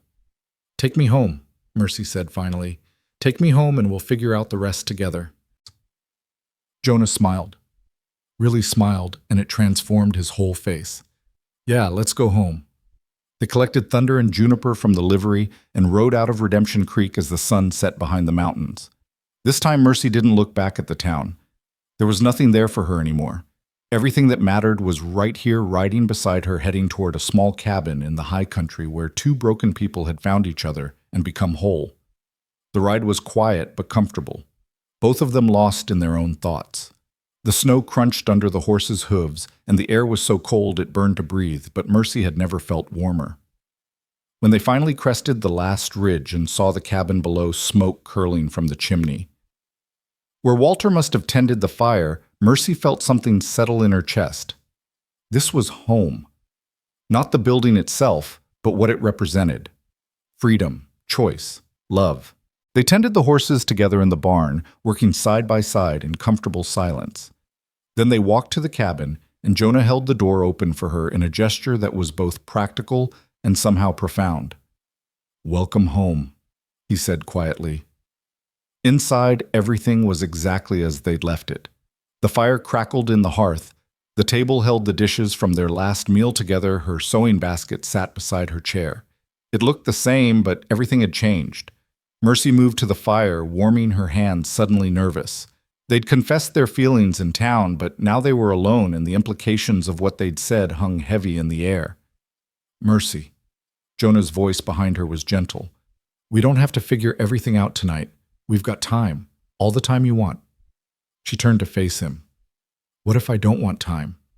What if I want to figure it out right now?" "Then we will." He moved closer, his steps careful, giving her every chance to move away. "Tell me what you want. What you need. I'll give you anything I can." "I want—" Mercy paused, gathering her courage.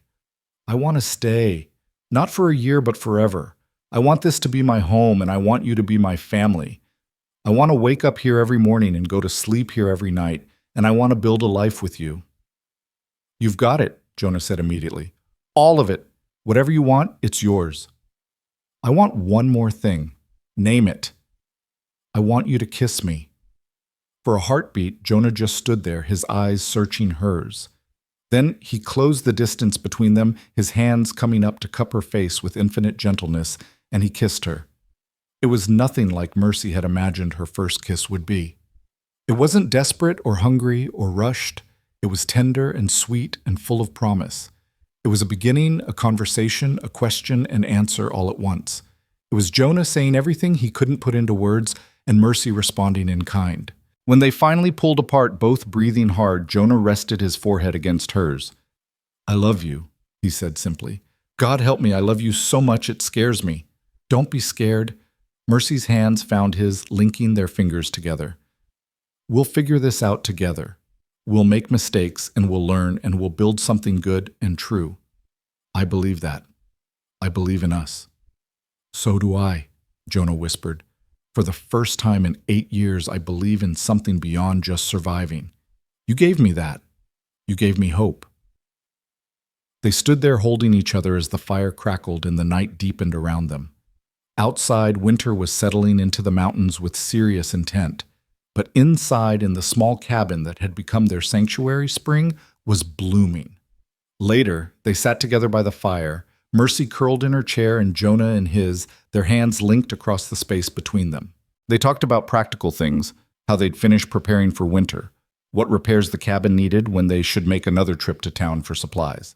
But beneath the practical words ran a current of deeper meaning. They were planning a future together. Not employer and employee, not rescuer and rescued, but partners in every sense of the word. "I want to marry you," Jonah said, suddenly breaking into a conversation about grain storage. "Proper married with a preacher and witnesses and everything legal. I want the whole world to know you're mine and I'm yours." Mercy's heart soared. "I want that too. We could go to town next week, find Reverend Williams, make it official. Or," Mercy hesitated, "or we could wait until spring. Have a real wedding with flowers and sunshine. Give ourselves time to just be together without the whole town watching and judging." Jonah considered this, then nodded. "Spring it is. But Mercy, I need you to know something. In my heart, you're already my wife. That piece of paper, that ceremony, they'll just make it official to the rest of the world. But between us, it's already done. In my heart, I've been yours since the day you bid $2 for my freedom," Mercy admitted. "I just didn't know it yet." That night, Mercy lay in her small room listening to the familiar sounds of Jonah moving around the cabin, banking the fire, checking the doors. But this time, instead of loneliness, she felt complete. She was exactly where she belonged, with exactly who she belonged with. And when sleep finally claimed her, she dreamed of spring, of wildflowers and sunshine, and a rough mountain man standing before a preacher promising to love and cherish a girl who'd once been sold for $2, but who'd become in every way that mattered priceless. Winter came to the mountains with a vengeance, burying the world in snow that reached halfway up the cabin walls. But inside, warmth reigned in ways that had nothing to do with the fire crackling in the hearth. Mercy and Jonah moved through the long winter days like dancers who'd finally learned each other's steps, their rhythms synchronized, their purposes aligned. The morning after their confessions, Mercy woke to find Jonah already up standing at the window watching the snowfall. She padded out of her room quietly, wrapping a shawl around her shoulders against the early morning chill. "You're up early?" she said softly. He turned, and the smile that lit his face made her heart skip. "Couldn't sleep. Kept thinking this might all be a dream, that I'd wake up and find myself alone again." "It's not a dream." Mercy moved to stand beside him, their shoulders touching. "I'm here. I'm real. And I'm not going anywhere." Jonah's arm came around her waist, pulling her close. "I know. It's just, I forgot what this feels like. Having someone to wake up for. Someone to share the silence with." They stood there watching the snow paint the world white, and Mercy marveled at how much had changed in 5 months. She was no longer the frightened girl on the auction block, desperate and degraded. She was a woman who knew her own strength, her own worth. She could shoot and hunt and survive in the wilderness. She could face down bullies and solve mysteries and fight for the people she loved. And she could love without fear, without shame, without apology. The weeks that followed were some of the happiest of Mercy's life, despite the brutal cold and isolation. She and Jonah worked together through the short winter days, processing pelts, repairing equipment, telling stories by the fire at night. Jonah spoke more than he ever had before, sharing memories of his childhood, his time as a soldier, his brief, perfect years with Sarah and Emma. "I thought I'd never feel this again," he admitted one night as they sat close together, Mercy's head resting on his shoulder. "This sense of rightness, of home. I thought when they died, that part of me died too." "Maybe it did," Mercy said gently. "But people grow back like trees after a fire. It takes time, but new growth comes. Different than before, but still beautiful." "You're the new growth," Jonah said, pressing a kiss to her hair. "You brought life back to dead soil." "We brought life back to each other," Mercy corrected. "I was dying in that town, Jonah. Slowly suffocating under the weight of everyone's expectations and judgments. You gave me room to breathe. You gave me permission to be myself." "You always had that permission. You just needed to claim it." Christmas came and went, marked by a simple celebration. Jonah surprised Mercy with a hand-carved wooden box he'd been secretly working on for weeks, the lid decorated with an intricate pattern of mountain peaks and pine trees. Inside, nestled in soft cloth, was a ring, simple silver with a small blue stone that matched her eyes. "It was my grandmother's," Jonah said, his voice rough with emotion. "The only thing of value I have left from my family. I want you to have it.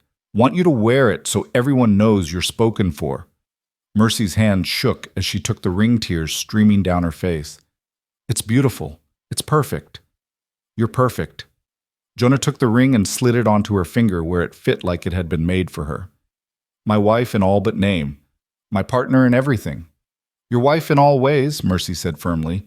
"Paper or no paper, preacher or no preacher, I'm yours and you're mine. The rest is just ceremony." That night they sat closer than usual by the fire, and when Jonah kissed her, it was different than before. Deeper, more certain. A promise of things to come. January brought the coldest weather Mercy had ever experienced. The temperature dropped so low that water froze solid in minutes, and going outside even for necessary chores became a dangerous undertaking. They were snowed in for 3 straight weeks, the world beyond their cabin reduced to a blur of white. But rather than feeling trapped, Mercy felt free. Here in their small sanctuary, cut off from the rest of the world, she and Jonah existed in a bubble of perfect contentment. They talked about everything and nothing. They planned their future, where they'd plant the garden come spring, whether to add a room onto the cabin for eventual children, how they'd manage the trap lines together. "You really want children?" Jonah asked one afternoon as they worked together mending leather straps. After everything that happened to you in town, all the cruel things people said about your body, you still want that? I want everything. Mercy said simply, I want a full life with all its joys and pains. I want to grow old with you to build something that lasts. And yes, if we're blessed with children, I want that too. I'll teach them to be strong and kind, to judge people by their character, not their appearance, to fight for what's right even when it's hard. They'll be lucky to have you as a mother. They'll be lucky to have you as a father. You're patient and gentle and strong, all the things a child needs. Jonah set down his work and pulled Mercy into his lap, holding her close. I love you, he said simply. I love your strength and your courage and your heart. I love the way you hum while you cook and the way you talk to the chickens like they're people. I love how you're not afraid to get dirty or work hard or speak your mind. I love all of you, Mercy. Every single part. Even the parts society says are too much, too big, too loud, too unladylike. Especially those parts. They're what make you you, and you're perfect exactly as you are. Mercy kissed him, then pouring all her love and gratitude and hope into it. When they finally pulled apart, both breathing hard, she whispered against his lips, I can't wait to marry you. Spring, Jonah promised. As soon as the snow melts and the trails are passable, we'll go to town and make it official. February brought a break in the weather, and Walter Brennan made his way up to the cabin to check on them. He arrived with supplies and news from town, stamping snow from his boots as he came inside. Good to see you both survived the worst of it, he said, accepting the coffee Mercy offered. Some folks weren't so lucky. Old man Peters froze to death in his shack. Found him 2 weeks after the fact. That's terrible, Mercy said, genuinely saddened. She'd known Peter slightly. He'd been one of the few townspeople who'd never mocked her. It is. But that's mountain living. Winter takes who it takes. Walter looked between them, noting their easy intimacy, the way they moved around each other like two halves of a whole. You two seem to be doing well, though. Better than well. Jonah set his hand, finding Mercy's. We're getting married come spring. Wanted you to be one of the witnesses if you're willing. Walter's weathered face split into a genuine grin. I'd be honored. About time you found some happiness, Jonah. And you, Miss Mercy, you've done something I didn't think possible. You tamed the wildest man in these mountains. I didn't tame him, Mercy corrected with a smile. I just loved him. There's a difference. Fair enough. Well, town's going to talk something fierce when they hear about this. You ready for that? Let them talk, Mercy said firmly. Their opinions stopped mattering to me months ago. All that matters is that we're happy, and we are. After Walter left, Jonah pulled Mercy into his arms. You meant that about not caring what the town thinks. Every word. I spent too many years caring what people thought, trying to make myself smaller to fit their expectations. I'm done with that. This is my life, and I'm going to live it on my terms. Our terms, Jonah corrected gently. Our terms. Mercy agreed, reaching up to kiss him. March arrived with the first hints of spring, longer days, warmer sun, the sound of snow melting and running down the mountainside in 1,000 tiny streams. Mercy felt restless with anticipation. Soon the trails would be clear enough to travel. Soon she would stand before a preacher and become Jonah's wife, not just in her heart, but in the eyes of the world. One morning she woke to find Jonah already gone, a note left on the table. Checking the trap lines. Back by evening. Love you. Mercy touched the note, smiling at those last 2 words. He signed all his notes that way now, never letting a chance pass to remind her of his feelings. She tucked the note away with all the others. She'd been saving a collection of love yous in his careful script. She was feeding the chickens when she heard horses approaching. For a moment, fear spiked memories of Morton and his men of previous confrontations. But when the riders came into view, she recognized Sheriff Dobbs and another man she didn't know, dressed in traveling clothes with a badge pinned to his chest. Miss Thorne, Dobbs called out, dismounting. This is Marshal Crawford from Denver. He'd like to ask you some questions about the Morton case. The marshal was a tall man with kind eyes and an air of quiet authority. He tipped his hat to Mercy. Ma'am, I apologize for the intrusion. I'm here to tie up some loose ends regarding the murder investigation. Jake Doyle's been tried and convicted, but I need to verify a few details for the record. Of course. Would you like to come inside? I've got coffee on. Inside the cabin, the marshal looked around with interest, taking in the cozy domesticity, the signs of two people building a life together. He accepted the coffee gratefully and pulled out a small notebook. I've read the reports and I've spoken with Jake Doyle. He confirms that he killed Harvey Morton in a dispute over money and that he allowed Mr. Grayson to be arrested rather than coming forward. He's expressed remorse for that, for what it's worth. It's worth something, Mercy said. But it doesn't change what happened. Jonah could have been hanged for a crime he didn't commit. I understand your anger. What Doyle did was reprehensible. He'll be serving 20 years in prison for it. The marshal made some notes. What I need from you is a formal statement confirming Mr. Grayson's whereabouts the night of the murder. For the official record. Mercy gave her statement clearly and concisely. The marshal wrote it all down, then had her sign it. One more thing, he said, his tone becoming less formal.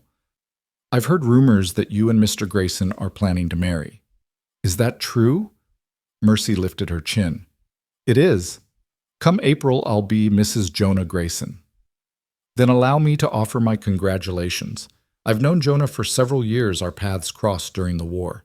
He's a good man who's been through hell. I'm glad he's found some peace. After the marshal and sheriff left, Mercy felt lighter somehow. The Morton case was officially closed, all loose ends tied up. Nothing stood between her and Jonah now except the waiting for spring to fully arrive. That evening, when Jonah returned, she told him about the marshal's visit. He listened quietly, his expression thoughtful. So it's really over, he said finally. No more shadows hanging over us. No more shadows, just sunshine and possibilities. And you're sure about this? About marrying me? Once we do this, the whole world will know. There'll be no hiding, no pretending it's just a business arrangement. I've never wanted to hide, Mercy said firmly. I love you, Jonah Grayson. I want to be your wife, to build a life with you, to face whatever comes together. I've never been more sure of anything. Jonah pulled her close, burying his face in her hair. I don't deserve you. Yes, you do. You deserve happiness and love and all good things. We both do. April arrived with an explosion of color and life. The snow retreated to the highest peaks, wildflowers burst from the newly exposed earth, and the world seemed to vibrate with possibility. Mercy and Jonah spent their days preparing for the wedding and for the growing season, their nights planning their future. On a bright morning, when the aspens were just beginning to leaf out, they rode down to Redemption Creek. This time, there was no fear, no dread, just anticipation. The town square where Mercy had once stood on an auction block was now the site of a much different gathering. Word had spread about the wedding, and a surprising number of people had turned out to witness it. Some were curious, some genuinely happy for them, some probably just there for the spectacle. Mercy didn't care about their reasons. She wore a simple dress that Walter's wife had helped her make, cream-colored cotton with blue trim that matched her eyes, and her grandmother's ring. Her hair was braided with wildflowers woven through it. She felt beautiful not because of how she looked, but because of how Jonah looked at her. Reverend Williams, a kindly old man who'd known Jonah for years, stood ready before the small church. Walter and his wife stood as witnesses, beaming with pride. Even Sheriff Dobbs had shown up his presence, a silent acknowledgement that justice had been served and new beginnings deserved celebration. Jonah stood waiting in his best clothes, a clean shirt and pants, his hair trimmed, his beard neatly groomed. But it was his eyes that held Mercy captive, gray as storm clouds and filled with such love it made her breath catch. She walked to him through the gathered crowd, her head high, her steps sure. No one gave her away. She gave herself freely and joyfully to the man who'd seen her worth when the world had deemed her worthless. Dearly beloved, Reverend Williams began, but Mercy barely heard the words. She was lost in Jonah's eyes, in the feel of his hands holding hers, in the rightness of this moment. When the Reverend asked if she took this man to be her lawfully wedded husband, she said, I do, with her whole heart.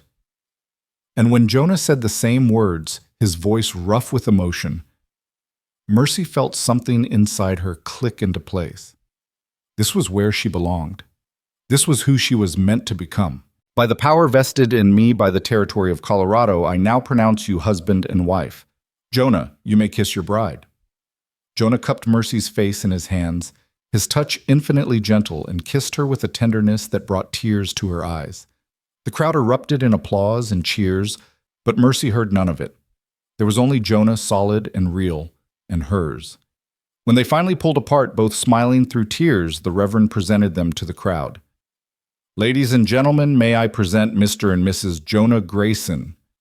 More applause, more cheers. Some people even seemed genuinely happy for them. Others looked disapproving, but Mercy found she couldn't muster the energy to care. The celebration afterward was simple but joyful. Walter's wife had baked a cake, and several townspeople had brought food and drink. They gathered in the church hall, and for a few hours Redemption Creek felt less like the town that had humiliated Mercy, and more like a place where community could actually exist. Sarah Beth Cunningham appeared at one point, her expression unreadable. She approached Mercy hesitantly, as if expecting to be rebuffed. "Congratulations," she said quietly. "You look happy." "I am happy," Mercy replied simply. "I owe you an apology for the things I said, the way I treated you. Sarah Beth paused, struggling with the words. "I was jealous, I think. You had the courage to choose your own path, even when it was hard. I just did what was expected of me. Married who I was supposed to marry, lived the life I was supposed to live, and I'm miserable." Mercy felt a surge of compassion for this woman who'd once been cruel to her. "It's not too late, Sarah Beth. You can still choose. You can still find your own path." "Maybe." Sarah Beth's smile was sad. "But it's easier said than done. Not everyone is as brave as you." "I wasn't brave," Mercy said. "I was desperate. But desperation taught me strength I didn't know I had. You have that strength too. You just have to be willing to use it." Sarah Beth nodded slowly, then impulsively hugged Mercy before disappearing back into the crowd. Mercy watched her go, hoping the woman would find her own version of freedom someday. As the afternoon wore on, Jonah and Mercy made their goodbyes. They had a long ride ahead of them, and both were eager to return to their mountain sanctuary. As they mounted their horses and turned toward home, a child's voice called out, "Will you come back to visit?" Mercy looked down at a little girl with dark curls and curious eyes. "We will, but this isn't where we belong. Our home is up there." She pointed toward the mountains, "where the air is clean and the sky is endless and we can be exactly who we are." The little girl considered this solemnly, then nodded. "That sounds nice." "It is nice," Mercy said with a smile. "The nicest place in the world." They rode out of town as the sun began its descent, painting the world in shades of amber and gold. The trail climbed steadily, winding through forests and across meadows where wildflowers grew in riotous profusion. By the time they reached the cabin, stars were beginning to emerge in the darkening sky. Home. Jonah dismounted and came around to help Mercy down, but instead of setting her on her feet, he swept her up into his arms. "Jonah, what are you doing?" "Carrying my wife across the threshold," he said with a grin. "It's traditional. We've been living here for months. I think we're past traditions." "Humor me." He carried her inside and set her down gently in front of the fire he'd banked that morning. The cabin was exactly as they'd left it, warm and welcoming, and theirs. "Welcome home, Mrs. Grayson," Jonah said softly. "I like the sound of that," Mercy replied, reaching up to pull him down for a kiss. "Mrs. Grayson. It fits." That night they sat together by the fire, Mercy's head resting on Jonah's shoulder, his arm around her waist. They didn't talk much. There was no need. Everything that mattered had already been said in vows before witnesses and in countless small moments over the past months. "Do you ever think about that day in the town square?" Mercy asked eventually. "About how all of this started?" "All the time," Jonah admitted. "I think about how close I came to not going to town that day. How I almost convinced myself I didn't need supplies that badly. How one different decision would have meant we never met. But you did go. You did help me. Why really?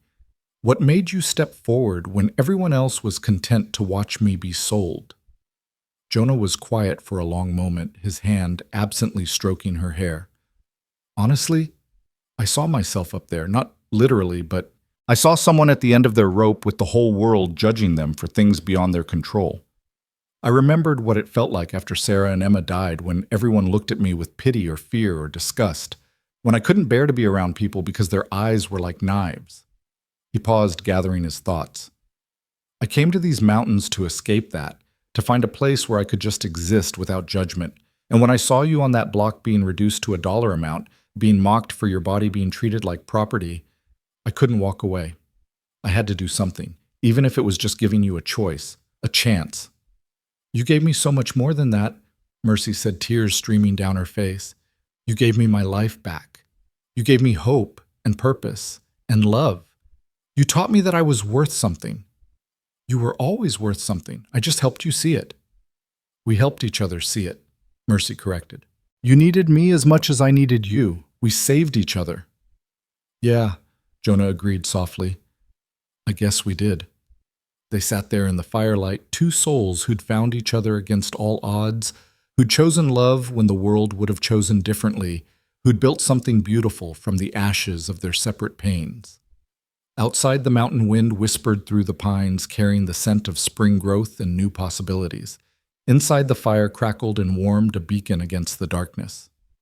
The summer that followed was golden and perfect.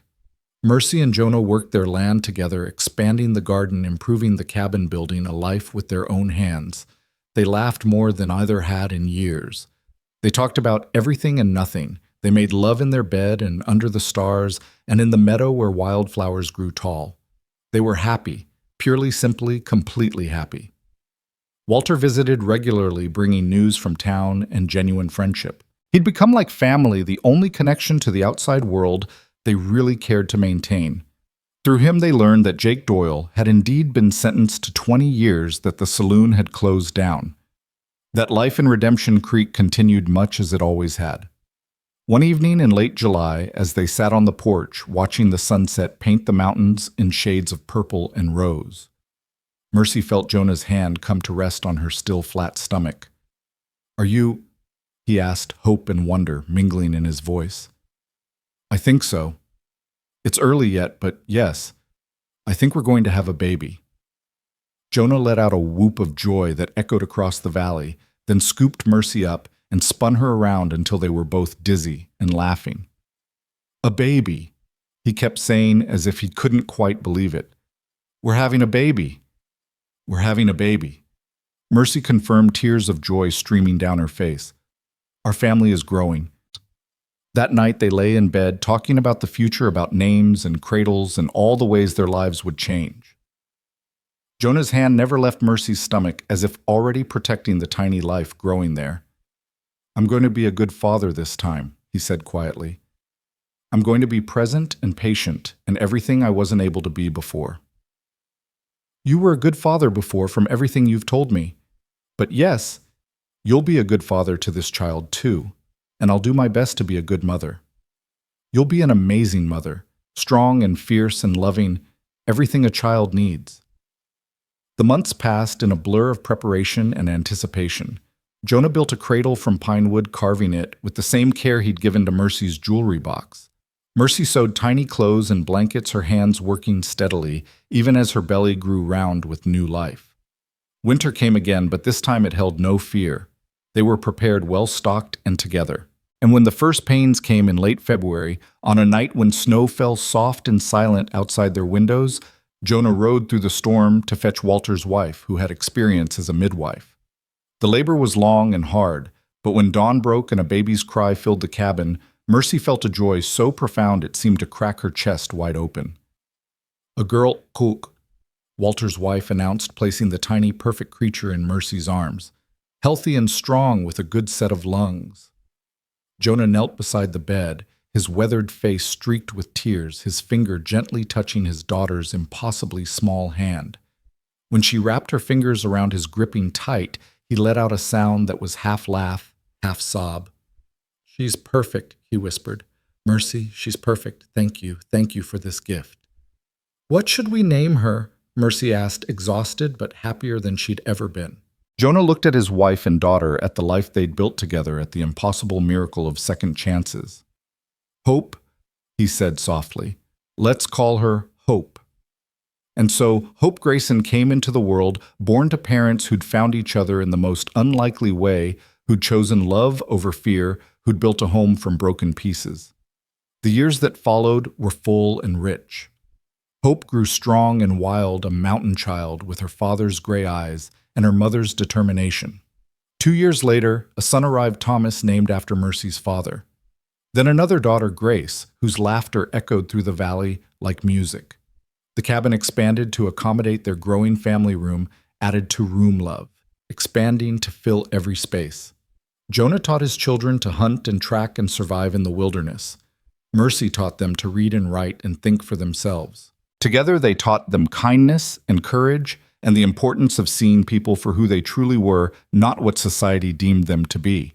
Sometimes on quiet evenings when the children were asleep, Mercy and Jonah would sit on their porch and look down at the valley below, where the lights of Redemption Creek twinkled in the distance. "Do you ever regret it?"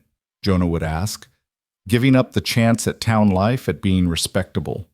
And Mercy would laugh, the sound as free and joyful as the mountain wind. "Never. Not for a single moment. This life, this family, this love, it's worth more than all the respectability in the world. Even though it started with you being sold for $2, especially because of that. That moment was the worst of my life and the beginning of the best of my life all at once. It taught me that sometimes the lowest points are actually turning points. That rock bottom can be a foundation to build on." She'd take his hand, then linking their fingers together the way she had 1,000 times before, and they'd sit in comfortable silence, watching the stars emerge one by one. Years later, when Hope was 16 and preparing to venture out into the world, she asked her mother about the auction. The story had become family legend, told and retold around the fire on winter nights. "Weren't you scared, Mama, standing up there with everyone judging you?" "Terrified," Mercy admitted. "But sometimes being scared is the price of becoming who you're meant to be. If I'd let fear win, I never would have found this life. I never would have found your father, never would have had you and your brother and sister. Fear would have stolen all of this from me. So you're glad it happened." "Even the bad parts." Mercy considered this carefully. "I wouldn't wish what I went through on anyone. The humiliation, the pain, the feeling of worthlessness, those things were real and they hurt. But yes, I'm glad for where it led me. I'm glad I met your father. I'm glad we built this life together. The bad parts made me strong enough to appreciate the good parts." Hope nodded, slowly absorbing this wisdom. "I hope I can be as brave as you someday." "You already are, sweetheart. You're braver than you know. And whatever path you choose, wherever you go, remember this: you are not defined by what others think of you. You are not limited by their expectations or their judgments. You are strong and capable and worthy exactly as you are. Don't ever let anyone make you believe otherwise." Those words, the same ones Jonah had spoken to Mercy so many years ago, became the family creed passed from parent to child, a legacy of love and strength and self-worth. And on a spring morning, many years after that first auction, when Mercy and Jonah were old and silver-haired but still strong, still in love, they stood together on their porch, watching their grandchildren play in the meadow. "We did good," Jonah set, his arm around Mercy's still solid waist. "Built something that'll last beyond us." "We did," Mercy agreed, leaning into his embrace.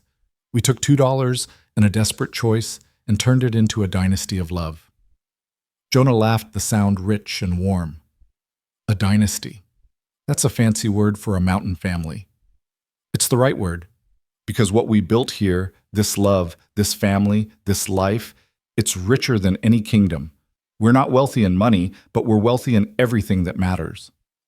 "Yeah," Jonah said softly, pressing a kiss to her temple. "We are."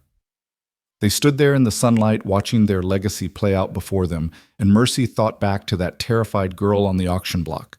The girl who'd been told she was worthless, unwanted, fit only to be sold to the lowest bidder. If she could speak to that girl now, she'd tell her to hold on. To trust that sometimes salvation comes from the most unexpected places. To believe that being sold for $2 wasn't the end of her story, it was just the beginning. She'd tell her that love was real, that second chances existed, that the mountains held magic for those brave enough to climb them. She'd tell her that she was going to be okay. More than okay. She was going to be happy. And standing there in the warm spring sunshine, surrounded by the evidence of a life well lived and deeply loved, Mercy knew with absolute certainty that she'd been right to say yes all those years ago. Right to trust the mountain man who'd seen her worth when no one else could. Write to bet everything on love and hope and the wild, fierce beauty of choosing your own path. The girl who'd been sold for $2 had become priceless in the only ways that truly mattered. Not because someone else had valued her, but because she'd learned to value herself. Not because she'd been rescued, but because she'd been brave enough to save herself. And that Mercy thought as Jonah pulled her closer, and their grandchildren's laughter echoed across the valley, was worth more than all the gold in Colorado. The end came gently for both of them, as it should for people who'd lived with such fierce love. They died within hours of each other in their 80s, in the bed they'd shared for decades, their hands linked together one final time. Their children buried them on the mountain they'd loved in a spot where wildflowers grew thick and the view stretched forever.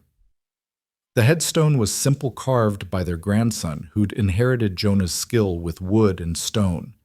It read, "Jonah and Mercy Grayson.